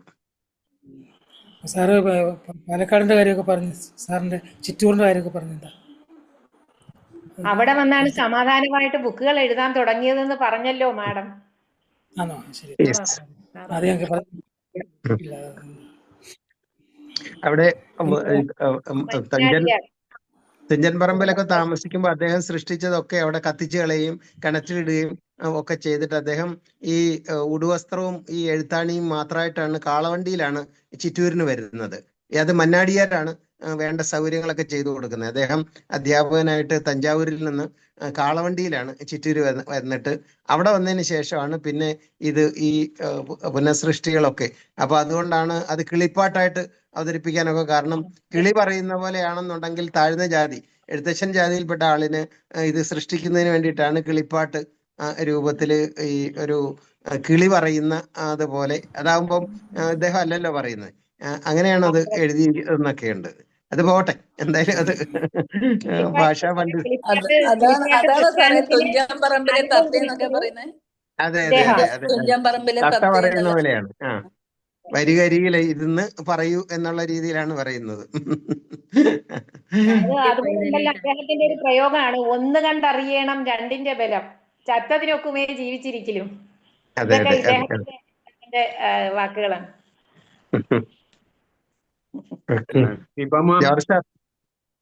Thank you sir. Shiba ma'am, congratulation. മലയാള ഭാഷയെ കുറിച്ച് സത്യത്തിൽ ഇത്രയും സമഗ്രവും ആധികാരികവുമായിട്ടുള്ള ഒരു പ്രയോഗം, ഒരു ക്ലാസ് തന്നെ ഞാൻ ആദ്യമായിട്ടാണ് കേൾക്കുന്നത്. എൻ്റെ ധാരണയിൽ എഴുത്തച്ഛൻ എന്ന് പറയുന്നത് ഭാഷാ പിതാവ്. എന്തുമാത്രം അംഗീകാരങ്ങളും ആദരവുകളും ഒക്കെ പറ്റി വല്ല വിദ്വത് സദസ്സിന്റെയൊക്കെ മെമ്പർ ആയിരുന്നിരിക്കും ആ കാലത്തെന്നൊക്കെ ഞാൻ ഇതുവരെ കരുതിയിരുന്നത്. കാരണം ഇത്ര വലിയ ഒരു പണ്ഡിതനെ അംഗീകരിക്കാതിരിക്കുമോ മലയാളികൾ? അപ്പോ ഭരണം അന്നൊക്കെ അങ്ങനെയാണല്ലോ, രാജാക്കന്മാരുടെ അംഗീകാരവും ആദരവും ഒക്കെയാണ് ഇതിനെയൊക്കെ പരിപോഷിപ്പിക്കുന്നത്. അപ്പൊ അതുകൊണ്ട് അതൊക്കെ കിട്ടി ഇങ്ങനെ വളർന്ന ഒരാളാണെന്നാണ് ഞാൻ കരുതി. ഇത് സത്യത്തിൽ ഈ പുസ്തകത്തിന്റെ പേര് പറയും പോലെ ഇത് തീക്കടൽ തന്നെ കടഞ്ഞു, എന്ത് തീ കുരുത്ത്, എന്തൊരു ജന്മം, എന്ത് സഹനമാണ് അയാള് ജീവിതം മുഴുവൻ സഹിച്ചത്. അയ്യോ, എന്തോ ഒരാദരവ്. മലയാളി മുഴുവൻ ഒന്നടങ്കം മുട്ടുകുത്തി ആദരിച്ചാലും ഒന്നും ആവില്ല എന്നുള്ളതാണ് സത്യം. മുഴുവൻ മലയാള ഭാഷ സംസാരിക്കുന്നവരും അദ്ദേഹത്തോട് എന്നെന്നും കടപ്പെട്ടിൽ പോയിരിക്കുന്നു. വലിയൊരു ത്യാഗത്തിന്റെ പ്രതീകമല്ല, എല്ലാമാണ്. ഒരു കുടുംബം മുഴുവൻ, ഒരു വ്യക്തി മാത്രമല്ല, കുടുംബം മുഴുവൻ. ആരാണേലും ഇതൊക്കെ ഉപേക്ഷിച്ചിട്ട് സ്വന്തം കുടുംബം, സ്വന്തം ജീവിതം ചിന്തിക്കുമല്ലേ? ഇതെല്ലാത്തിനും വേണ്ടി എന്തോരം സഹിച്ചു. വളരെ അത്ഭുതം. സുധാകരൻ സാറെ, അല്ല അദ്ദേഹം മാത്രമല്ല സാറേ, ആ ഫാമിലി കംപ്ലീറ്റ് സഹിച്ചു എന്നുള്ളതാണ് ഇപ്പൊ മാഡം പറഞ്ഞത്. കുടുംബം മുഴുവൻ സഹിച്ചു. ഈ മാഡം ഈ തിയറിയും പ്രാക്ടിക്കലും എന്നതുപോലെ തന്നെയായി പോയി ഇന്നത്തെ ക്ലാസ്. സുധാകരൻ സാർ പോയി തോന്നുന്നല്ലേ? സുധാകരൻ സാറ് പറഞ്ഞത് എല്ലാം ഇതിലെ കൂടെ ചേരുമ്പടി ചേർച്ച, കോംപ്ലിമെന്റ് ആയിട്ട് എല്ലാം വന്നു. അതിഗംഭീരം, വളരെ നിറവ് തോന്നുന്നു, വലിയ തൃപ്തി ഒന്നും. ഇങ്ങനെ കാത്തിരിക്കുക, സമയം എത്ര ആയാലും കുഴപ്പമില്ല. എന്തായാലും നല്ല വാക്ക് പറയാതെ ഇറങ്ങിപ്പോയ ഉറക്കം സുഖമാവും.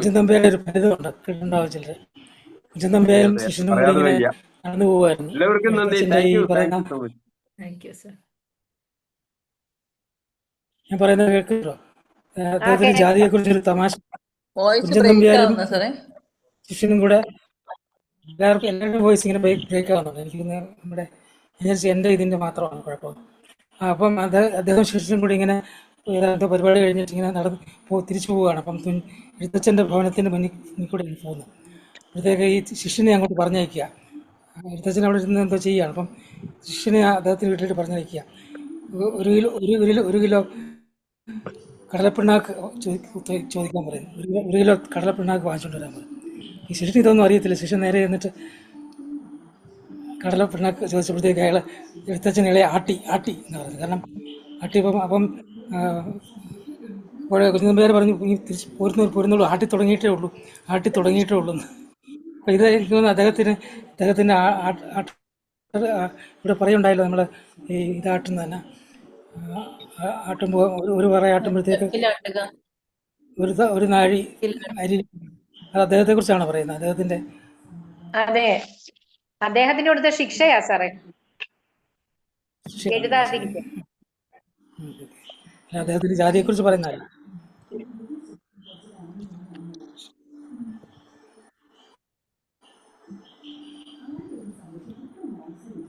ബ്രാഹ്മണനാണെന്ന് ഒരിടത്തും പറയുന്നില്ല അല്ലേ സാർ? അദ്ദേഹം ബ്രാഹ്മണനായിരുന്നില്ല മാഡം, ചക്കാല നായർ സമുദായമായിരുന്നു. ചക്കാല നായർ എന്ന് പറഞ്ഞിട്ട് അത് ഈ നായരിലെ ആഠ്യ ഇതിൽപ്പെട്ടതല്ലേ, ചക്കാല നായർ സമുദായം. അതുകൊണ്ടാണ് NSS ചക്കാല നായർ എന്നാണ് പറയുന്നത്. ചക്കാല നായർ. അപ്പൊ അത് അറിയില്ല.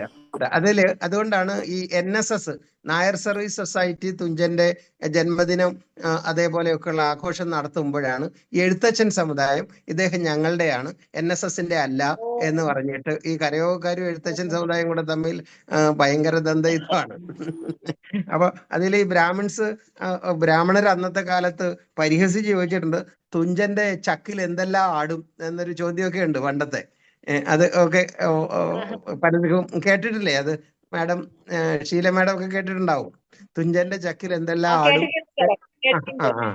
അതൊക്കെ അങ്ങനെ കുറെ നേരത്തെ ഒരു സാറ് പറഞ്ഞ രാജു സാറ് പറഞ്ഞതും അതിന്റെ ഒരു വേറൊരു വെർഷനാ. അതെ അങ്ങനെ കുറെ കാര്യങ്ങളുണ്ട്. അതിന്റെ സത്ത എന്താണെന്നും അതിനെ ഏതെല്ലാം വേറെ വഴികളിലൂടെ കൊണ്ടുപോകുന്നു എന്നുള്ളതാണ് ഞാനത് നോക്കിക്കൊണ്ടിരുന്നത്. ആ ഒരു ഭാഷ എന്ന് പറയുന്ന തിരുമധുരം, അതിന്റെ വികസനം, പക്ഷെ അതിന്റെ പാർശ്വത്തിലൂടെ പല കാര്യങ്ങള് അല്ലേ? അതെ. അതാണ് ഈ ബുക്ക് വന്നപ്പോ ശരിക്കും ഈ ഭാഷയെ കുറിച്ചോ അല്ലെങ്കിൽ അന്ന് ഉണ്ടായ കഷ്ടപ്പാടുകളെ കുറിച്ചോ അതിനെക്കുറിച്ചൊന്നും അല്ല വന്നത്. സംവാദം ഉണ്ടായിട്ടുണ്ട്, പക്ഷെ അതിലെ വളരെ കുറച്ച് സംഭവങ്ങൾ മാത്രമേ ഇന്ന് ഞാനിവിടെ പറഞ്ഞിട്ടുള്ളൂ. പക്ഷെ തീർച്ചയായിട്ടും ആ ബുക്ക് വായിക്കണം. വായിക്കാം. പറഞ്ഞതുപോലെ കരഞ്ഞു പോവും ചില സമയത്ത്. ചിലതൊക്കെ ഇതെന്ത് സാറ് പറയുന്നുണ്ടായിരുന്നു, ഇവിടെ ആരോ പറഞ്ഞിരുന്നു, ഇത്രയും കഷ്ടപ്പാടൊക്കെ സഹിച്ച് എന്തിനു എഴുതണം എന്ന് വിചാരിക്കും. അതെ, അദ്ദേഹത്തിന്റെ ഭാര്യ മകൾക്ക് ജന്മം നൽകിയ ശേഷം മരിച്ചുപോയി. ആ മകളെ അവിടെ ആരെയോ ഏൽപ്പിച്ചിട്ട് ആണ് അദ്ദേഹം വരുന്നത്. ആ മകളുടെ കൂടെ അദ്ദേഹം താമസിച്ചിട്ടില്ല. ആ കഥ വായിക്കുന്നതിൽ നിന്ന് കിട്ടുന്നതാണ്, മനസ്സിലാകും.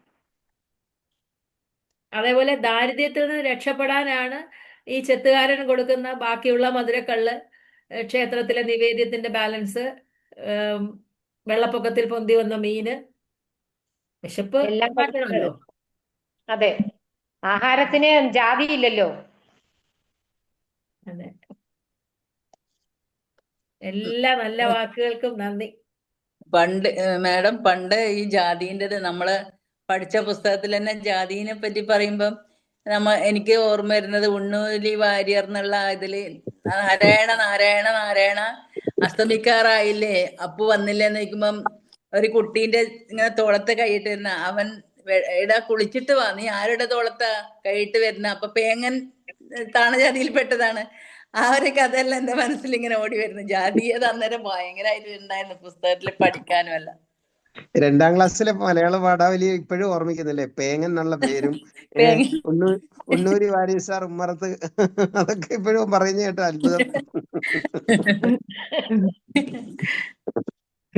അതുപോലെ കാലഘട്ടത്തിന്റെ ഈ ഭാഗത്ത് ജനിക്കുവാൻ, ജീവിച്ചിരിക്കുവാൻ ഭാഗ്യം ലഭിച്ച നാം എത്രയോ ഭാഗ്യശാലികളാണെന്നും തോന്നാറുണ്ട്.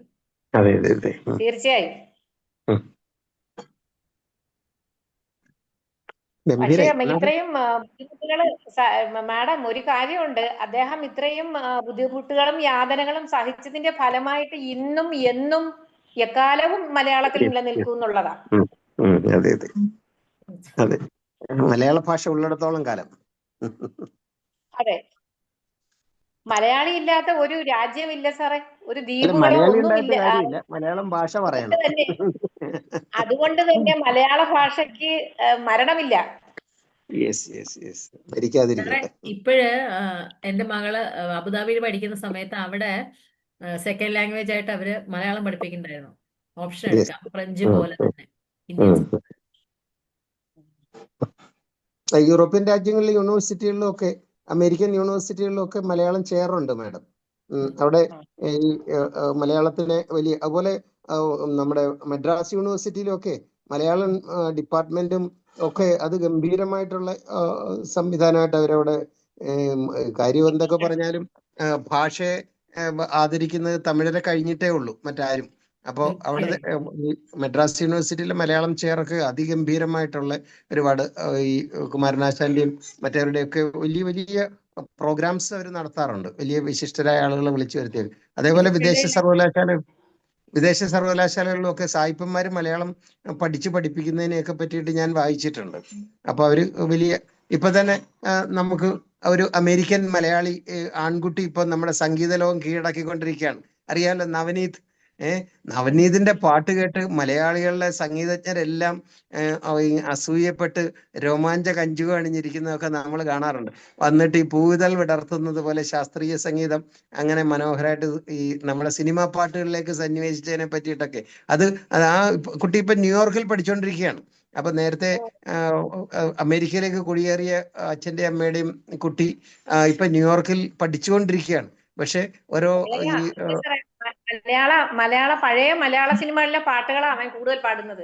നമുക്കറിയില്ലല്ലോ, നമ്മൾ ആ പാട്ടൊക്കെ കേൾക്കുക എന്ന് പറഞ്ഞാൽ ലിറിക്സ് നമുക്കറിയില്ല. ഞാൻ പക്ഷെ അതെല്ലാം ഒരു ഈ പുസ്തകം നോക്കാതെയും അതിമനോഹരമായിട്ട് ഹൃദയത്തിൽ നിന്ന് വരുന്ന പാട്ടൊക്കെ കേട്ട് ഞാനത് സമയം കിട്ടുമ്പോഴും ഒക്കെ ആ പാട്ടുകൾ കേട്ട് ഇങ്ങനെ അസൂയപ്പെടും. ഇതുപോലൊരു മകൻ വേണമല്ലോ എന്നൊക്കെ നമുക്ക് തോന്നിപ്പോകും അല്ലേ? അത്രയും 18-19 വയസ്സൊക്കെ അവന് കാണത്തുള്ളൂ. 18 വയസ്സേ. സാറ് പറഞ്ഞതിൽ ഒരു സ്റ്റേറ്റ്മെന്റ് ഉണ്ടല്ലോ, തമിഴ്നാട്ടുകാരുടെ ഭാഷാ പ്രേമം, ആ ഭാഷാ സ്നേഹം വളരെ അസൂയയോടെയാണ് ഞാൻ പലപ്പോഴും നോക്കിക്കാണുന്നത്. യെസ്. അതുപോലെ ഉണ്ടല്ലോ, മോളെ കുട്ടികള് അവിടെ തന്നെ ജനിച്ചിട്ട് അവിടെ തന്നെ വളർന്നതാണ്. ഇപ്പം 8ാം ക്ലാസ്സിലെത്തി.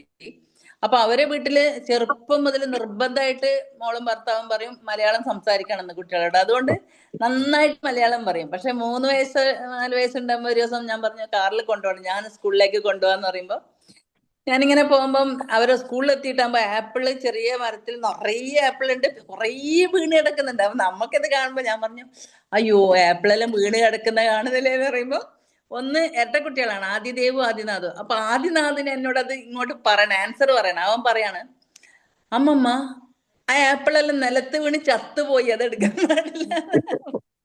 അപ്പൊ അങ്ങനെയെങ്കിലും അവർക്ക് പറയണം മലയാളം.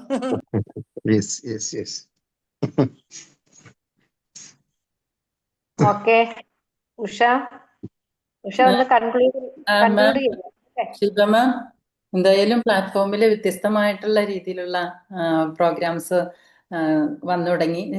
110ാമത്തെ ബുക്ക് റിവ്യൂ ആണോ? അത് 65 കറക്റ്റ് അല്ല. അപ്പൊ എങ്കിലും ബുക്കുകളെ സ്നേഹിക്കാനും വായനയെ സ്നേഹിക്കാനും അതുപോലെ തന്നെ നമ്മൾ വായിച്ചു വളർന്ന ആ കാലഘട്ടത്തിലേക്ക് തിരിച്ചു പോകാനും ഒക്കെ ഇതുപോലെയുള്ള ബുക്ക് റിവ്യൂസ് നമ്മളെ സഹായിക്കും എന്നുള്ള കാര്യത്തിൽ യാതൊരു സംശയവുമില്ല. ചൊവ്വാഴ്ച ദിവസം നമുക്ക് സ്റ്റോറി തെറാപ്പിയാണ്. അപ്പൊ അതിലൂടെ നമുക്കറിയാം നമ്മൾ ഓരോ കഥകളും നമ്മുടെ ഹൃദയത്തിലെ ഓരോ കഥാപാത്രങ്ങളും നമ്മുടെ ഹൃദയത്തിൽ മനസ്സിൽ ജീവിക്കുന്നുണ്ട്. അതുപോലെ ഞായറാഴ്ച ദിവസമാണെങ്കിൽ മ്യൂസിക് തെറാപ്പിയാണ്. പാട്ടുകളെ ഇഷ്ടപ്പെടാനും പാട്ടുകൾ കേൾക്കാൻ ഇഷ്ടപ്പെടാനും പാടാൻ ഇഷ്ടപ്പെടാനും ഒക്കെ ഇങ്ങനെയുള്ള പ്രോഗ്രാംസ് വളരെയധികം പ്രയോജനപ്പെടുന്നുണ്ടെന്ന് നമുക്കറിയാം. അതുപോലെ ഇനിയും ഇതുപോലെയുള്ള പ്രധാനപ്പെട്ട ബുക്കുകളുടെ റിവ്യൂസ് സാക്ഷിയാവാൻ ഈ പ്ലാറ്റ്ഫോം ഒരുങ്ങട്ടെ എന്ന് ഞാൻ പ്രാർത്ഥിക്കുന്നു, ആശംസിക്കുന്നു. അതുപോലെ എപ്പോഴും തുഞ്ചത്ത് എഴുത്തച്ഛൻ്റെ ഈ ഒരു ജീവചരിത്ര ആഖ്യായികയിൽ ഏറ്റവും അവസാനത്തെ വരികളിൽ പറയുന്നുണ്ട്. രാധാകൃഷ്ണൻ സാർ പ്രകാരം എഴുതി വച്ചിരിക്കുന്ന നമുക്ക് കാണാം. അത് ഉറ്റവരെ കുറിച്ചുള്ള ദുഃഖങ്ങൾക്ക് പുറമെ ശാരീരികമായ അവശതയും അദ്ദേഹത്തെ അലട്ടിയിരുന്നു. ജീവന്റെ ശരീരവസ്ത്രം ഇഴയിടാനാവാത്ത പിഞ്ഞി തുടങ്ങിയെന്ന് അദ്ദേഹം പറഞ്ഞു. പുത്തനുടുപ്പ് അത്യന്താപേക്ഷിതമായ ആ ദശാസന്ധിയിൽ അദ്ദേഹം ഹരിനാമത്തിൽ അഭയം കണ്ടെത്തി. ഇന്നും എത്രയോ ആയിരങ്ങൾക്ക് ഹരിനാമ കീർത്തനം അഭയമാകുന്നുവെന്ന് നമ്മൾ സാക്ഷി ആയിക്കൊണ്ടിരിക്കുകയാണെന്ന് നമുക്ക് മനസ്സിലാക്കാനായിട്ട് കഴിയും. ശിവമാമന് ഒരുപാട് സ്നേഹം ശിവമാം. അപ്പൊ അതുപോലെ തന്നെ ഞാൻ എല്ലാവരെയും ക്ഷണിക്കുകയാണ്, ഹാർദമായി ക്ഷണിക്കുകയാണ് രാവിലെ 5:15 നമ്മുടെ സെഷനിലേക്ക്.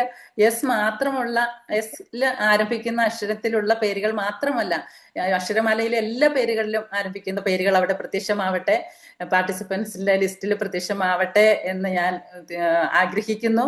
എല്ലാവരെയും ഹാർദപൂർവ്വം ക്ഷണിക്കുന്നു. തീർച്ചയായിട്ടും ഞാനും ടീച്ചറും ഒക്കെ അവിടെ സ്ഥിരമായിട്ടുള്ളൊരു സാന്നിധ്യമാണ്. പക്ഷെ എല്ലാവരെയും സുഹൃത്തുക്കളെ ഒരിക്കലും ഞാനിത് പറയാൻ കാരണം എന്ന് വെച്ച് കഴിഞ്ഞാൽ, ഒരിക്കലും മനോജ് സാർ ആ ഒരു മീറ്റിംഗിൽ അറ്റൻഡ് ചെയ്തിരുന്നു. ഒരു സെക്കൻഡ്, മനോജ് സാർ ഒരു ദിവസം കയറിയായിരുന്നു എന്ന് പറഞ്ഞു. എന്നിട്ട് അതിന് മൊത്തം SH എന്ന് തുടങ്ങുന്ന പേരായതുകൊണ്ട് സാർ ഇറങ്ങിയെന്നും പറഞ്ഞു. അതാണ് ഞാൻ പറയാൻ വന്നത്. അപ്പൊ തീർച്ചയായിട്ടും നമ്മൾക്ക് അവിടെ എസ് മാത്രമല്ല, അക്ഷരമാലയിലെ എല്ലാ അക്ഷരങ്ങളിലും കൊണ്ടും ആരംഭിക്കുന്ന പേരുകൾ അവിടെ നിറയട്ടെ എന്ന് നമുക്ക് ആശംസിക്കാം, ആഗ്രഹിക്കാം. അല്ലെ ഷീബ മാം? ഇപ്പൊ ഞങ്ങളുടെ 7 മണിക്ക് ഞങ്ങളോടൊപ്പം ഷീബാമന് ചേരാനായിട്ടുള്ള കാണിച്ച മനസ്സിന് ഒരുപാട് നന്ദി പറയുന്നു. Thank you so much. ഇനിയും നമുക്ക് ഇതുപോലെയുള്ളൊരു നല്ലൊരു സെഷനുമായിട്ട് ശിവമാം ഇനിയും ഞങ്ങളോടൊപ്പം ചേരുമെന്ന് ഞങ്ങൾ പ്രതീക്ഷിക്കുന്നു. അപ്പൊ ശിവമാമന് നല്ല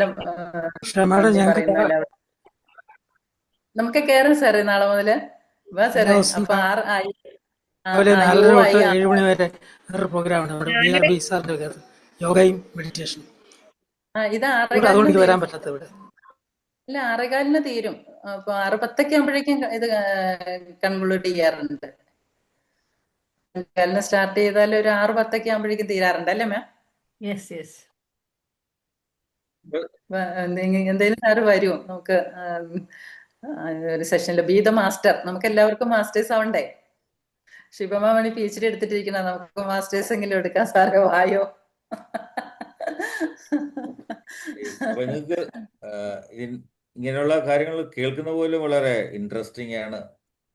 അപ്പോൾ തീർച്ചയായിട്ടും ഞാൻ എൻ്റെ സമയത്തിൻ്റെ അവൈലബിലിറ്റി അനുസരിച്ചിട്ട് പറ്റുകയാണെങ്കിൽ നാളെ തന്നെ നിങ്ങളുടെ സെഷനിൽ ഞാൻ വരാനായിട്ട് മാക്സിമം ശ്രമിക്കുന്നതായിരിക്കും. ഞാൻ രാവിലെ ഉണരുന്ന കൂട്ടത്തിലാണ്. അപ്പോൾ തീർച്ചയായിട്ടും ആ പ്ലാറ്റ്ഫോമിൽ ഞാൻ ഒരിക്കൽ വന്നിരുന്നു, പറഞ്ഞത് ശരിയാണ്. അപ്പോൾ അന്ന് ശരിക്കും പറഞ്ഞാൽ ഈ സാബു സാറിനെയൊക്കെ പരിചയപ്പെട്ട ആ സമയത്താണ് സാർ എപ്പോഴും പറയുമായിരുന്നു. സാബു സാറ് ഇതിനെക്കുറിച്ച് ഈ പലപ്പോഴും ഞാൻ പറഞ്ഞു കേട്ടിട്ടുണ്ട് പല സമയത്തായിട്ടൊക്കെ. നിങ്ങളൊരു ഡെഡിക്കേഷൻ അതിനകത്തുണ്ടെന്ന് സാർ എപ്പോഴും പറയാറുണ്ട്. അപ്പം അത് കാരണം അതിൻ്റെ അത്രമാത്രം സീരിയസ്നെസ് ഉണ്ടെന്നുമാണല്ലോ പറയുന്നത്. അപ്പോൾ സാബു സാറിൻ്റെ മറ്റുള്ള ഈ പ്ലാറ്റ്ഫോം കൊണ്ടുതന്നെ സാറിനെ ആദ്യമായിട്ട് അതിനെ അഭിനന്ദിച്ചേ മതിയാവും. അപ്പോൾ അതിൻ്റെ കൂട്ടത്തിൽ ഇതൊക്കെ ഏറ്റെടുത്ത് നടത്താനായിട്ട് നിങ്ങളെപ്പോലുള്ള കുറച്ച് പേരുണ്ടെന്ന് കേൾക്കുന്നു, അതിലും സന്തോഷമാണ്. അപ്പോൾ എല്ലാവിധ ഭാവങ്ങളും നേരുന്നു. നമുക്ക് കിട്ടുന്ന സമയം അനുസരിച്ചിട്ട് തീർച്ചയായിട്ടും അതിൽ നമ്മളുടെയൊക്കെയും സാന്നിധ്യം ഉണ്ടാവുന്നത്. അപ്പൊ MI RI UI SI ഒന്നിന്റെ കൂടെ ഒന്നുകൂടി ചേർത്തു. തീർച്ചയായിട്ടും ഇനിയുള്ള അക്ഷരങ്ങളെ ഫില്ല് ചെയ്യപ്പെടും നമുക്ക് വിശ്വസിക്കാം. അല്ലേ ടീച്ചറെ? അല്ല ഷീബ മാം? അതുപോലെ തന്നെ ഇപ്പോഴും ഞാൻ ഓർക്കുന്നുണ്ട്, ഷീബ മാമാണ് അതിന്റെ നട്ടല്. അതെനിക്ക് പ്രത്യേകത തോന്നാൻ ഒരു കാരണം പ്രത്യേകിച്ച് ഞാൻ പറയാം സാറേ. എന്താണെന്നറിയോ, അവിടെ സ്റ്റാർട്ട് ചെയ്ത് കഴിഞ്ഞാൽ പിന്നെ ഒരു സെക്കൻഡ് പോലും അവിടെ ബ്രേക്ക് ഇല്ല. കണ്ടിന്യൂസ് ആയിട്ട് 6-10 വരെ ഒരു മാരത്തണാണ് അവിടെ. ഒരു സെക്കൻഡ് പോലും വേസ്റ്റ് ആക്കി പോകുന്നില്ല ആ സമയം. പക്ഷെ അത് റിച്ച് ആണ് കേട്ടോ. നമ്മുടെ ദിവസം മുഴുവനും ആ ഒരു ഫ്രഷ്നെസ് നമ്മളിൽ ഉണ്ടാവാനായിട്ട് ആ സെഷൻ ഒരുപാട് ഉപകാരപ്പെടുന്നുണ്ട്. എനിക്കതാണ് അനുഭവം. തീർച്ചയായിട്ടും എല്ലാവരും അതിലേക്ക് പങ്കെടുക്കാനായിട്ട് ശ്രമിക്കുക. സാർ വരും എന്ന് പറഞ്ഞതിൽ ഒരുപാട് സന്തോഷം, നന്ദി. അപ്പൊ നമുക്ക് സാറൂടെ കയറുകയാണെങ്കിൽ 2 M ആകുമായിരുന്നു. എന്തൊക്കെ പരിപാടിയാണ്? എന്ത് സാർ? എന്തൊക്കെ പരിപാടിയാ ഉള്ളത്? കാരണം എനിക്ക് മറ്റേത് വിട്ടൂടെ വരാമെന്ന് ചോദിക്കും. സാറിന്റെ 2 ദിവസം കയറി നോക്കി സാറേ. ഒരു പ്രാവശ്യം നോക്കാം. നാളെ വന്ന് നോക്കാം. 5 വർഷമായിട്ട് BRP സാറിന്റെ സെഷൻ 5 വർഷമായിട്ട് അത് ഫ്രീ ആണത്. അതായത് കാലത്ത് 4:30 തൊട്ട് 6 മണി വരെ. 4:30 വന്ന് 4:30 to 6. ഇതേതാ 6 to 7 അല്ല, ഓ 5 അത്രയുണ്ട്. 5 to 6 എത്ര 5:50 സാർ? and 6:50. 5 to 6:30. ഓക്കെ. ഞാൻ കാണാറുണ്ട്, എൻ്റെ ഇത് കാണാറുണ്ട്, നമ്മുടെ പോസ്റ്റർ വലിപ്പം കാണാറുണ്ട്. രാജു ഫിലിപ്പ് സാറ് ചോദിച്ചതിനകത്ത് ഒരു കാര്യമുണ്ട്. സാറ് ചോദിച്ചത് ഈ പ്രോഗ്രാമിൽ എന്തൊക്കെയാണ് സാധാരണ ഉൾപ്പെടുക എന്നാണ് സാറ് ചോദിച്ചത്. അപ്പൊ അതിന്റെ ഒരു എക്സ്പ്ലനേഷൻ പറഞ്ഞാൽ നന്നായിരിക്കും, എല്ലാവർക്കും ഉപകാരമാകുമല്ലോ. തീർച്ചയായിട്ടും മൈക്രോ എക്സർസൈസിലാണ് ഇത് സ്റ്റാർട്ട് ചെയ്യുന്നത്. ഗ്രാറ്റിറ്റ്യൂഡ്, മെഡിറ്റേഷൻ, അതുപോലെ മൈക്രോ തന്നെ exercise, breathing exercise, breathing exercise. അതെ, മാം തന്നെ മെഡിറ്റേഷൻ, പറയും. Micro exercise, breathing exercise, meditation, affirmation, gratitude, EFT, ശുഭചിന്ത, പിന്നെ ഇടയ്ക്ക് ടു ഡു ലിസ്റ്റും വരാറുണ്ട്. Okay, thank U. നല്ല കണ്ടന്റ് ആണ്, എല്ലാം ഉണ്ട് അതിനകത്ത്. അപ്പോൾ അതെ, ഇത് മുമ്പ് 2022 ബൈജു സാറൊക്കെ പറഞ്ഞിരുന്ന പോലെ അന്ന് 21 ഡേയ്സ് പ്രോഗ്രാമായിട്ട് തുടങ്ങിയതായിരുന്നു. അപ്പൊ അത് തന്നെയാണ് അതിന്റെ ഒരു എൻറിച്ച്ഡ് ഫോമായിട്ട് പൊക്കോണ്ടേയിരിക്കുന്നു. ഓക്കെ. ഇതിൽ ആർക്കും ചെയ്യാം, കാരണം എല്ലാവരും മാസ്റ്റേഴ്സ് ആണ്. ഉദ്ദേശിച്ച ഈ പറഞ്ഞതേ. അല്ല, ഞാനിപ്പോ വൈകുന്നേരം കുറച്ച് സ്ത്രീകൾക്ക് ഒരു 10, 22, 23 പേരുണ്ട് യോഗ പഠിപ്പിക്കുന്നുണ്ട്. അപ്പൊ അതിന്റെ കുറച്ച് തിരക്കിലാണ്. അപ്പൊ എനിക്കും ഈ ക്ലാസ്സിൽ കയറണം എന്നുണ്ട്. നോക്കട്ടെ, നാളെ എനിക്കിപ്പോ 2 സ്ഥലത്ത് പോകാനുണ്ട് രാവിലെ എഴുന്നേറ്റിട്ട്. എന്റെ വീട്ടിലും തറവാട്ടിലും. അപ്പൊ നാളെ കയറാൻ പറ്റില്ല. താങ്ക് യു മാം. വേറൊരു പ്രത്യേകത ഫ്ലെക്സിബിലിറ്റി. എപ്പോഴും എപ്പോ വേണമെങ്കിലും വരാം, എപ്പോ വേണമെങ്കിലും പോവാം. അതെ, യോഗ പോലെ തന്നെ, യോഗ പോലെ തന്നെ. ഒരു പ്രത്യേകത എന്ന് പറയുന്നത് ഒരാളില്ലെങ്കിൽ അടുത്തയാൾ അത് ചെയ്യാൻ വില്ലിങ് ആണ്. അവര് അത് ചെയ്തിരിക്കും. ഇപ്പൊ മൈക്രോ എക്സർസൈസ് ഗൈഡ് ചെയ്യുന്ന ഒരാൾ ആബ്സെന്റ് ആണെങ്കിൽ അടുത്തയാള് ഇവിടെ ഇരിക്കുന്ന ബാക്കി എല്ലാവരും അത് ചെയ്യാനായിട്ട് അവർ ഗൈഡ് ചെയ്യാനായിട്ട് വില്ലിങ് ആണ്. അതാണ് ബി ദ മാസ്റ്റർ എന്ന് പറയുന്നത്. എല്ലാവരും മാസ്റ്റേഴ്സ് ആണ്. അതാണ്. അതെ മാം. മൈക്രോ എക്സസൈസ് ചെറിയ എക്സസൈസ് അല്ലേ? നമ്മുടെ ആസനങ്ങളിൽ ലളിതാസനങ്ങൾ എന്ന് പറയും. ലളിതാസനങ്ങൾ സാറേ ഇരുന്നു കൊണ്ടുള്ളതാ. ലൂസനിങ് ആണോ മാഡം? ലൂസനിങ് എക്സസൈസ് ആണോ തുടങ്ങിയത്? അതെ, കരങ്ങൾ കൂട്ടി തിരുമ്മിയാണ് നമ്മൾ തുടങ്ങുന്നത്. ആ ചൂട് മുഖത്തേക്ക് പകർന്നുകൊണ്ട്. ഇരുന്നു കൊണ്ടാണ്, അതുകൊണ്ട് എല്ലാവർക്കും ചെയ്യാം. അതാണ് അതിന്റെ വേറൊരു പ്രത്യേകത. കസേരയിലാണ് സാറേ.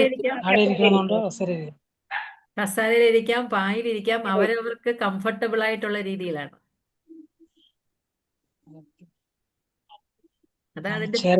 രാജു സാറേ, ഇപ്പൊ കസേരയിൽ ഇരുന്നു കൊണ്ട് തന്നെ പറ്റാവുന്ന രീതിയിൽ പിന്നെ സൂര്യ നമസ്കാരം വരെ ചെയ്യിക്കുന്നുണ്ട് സാറേ. Chair yoga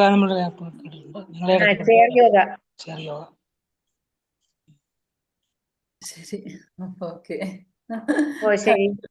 thank you ma'am. Thank you. Bye. എല്ലാവർക്കും ശുഭരാത്രി, ശുഭനിദ്ര.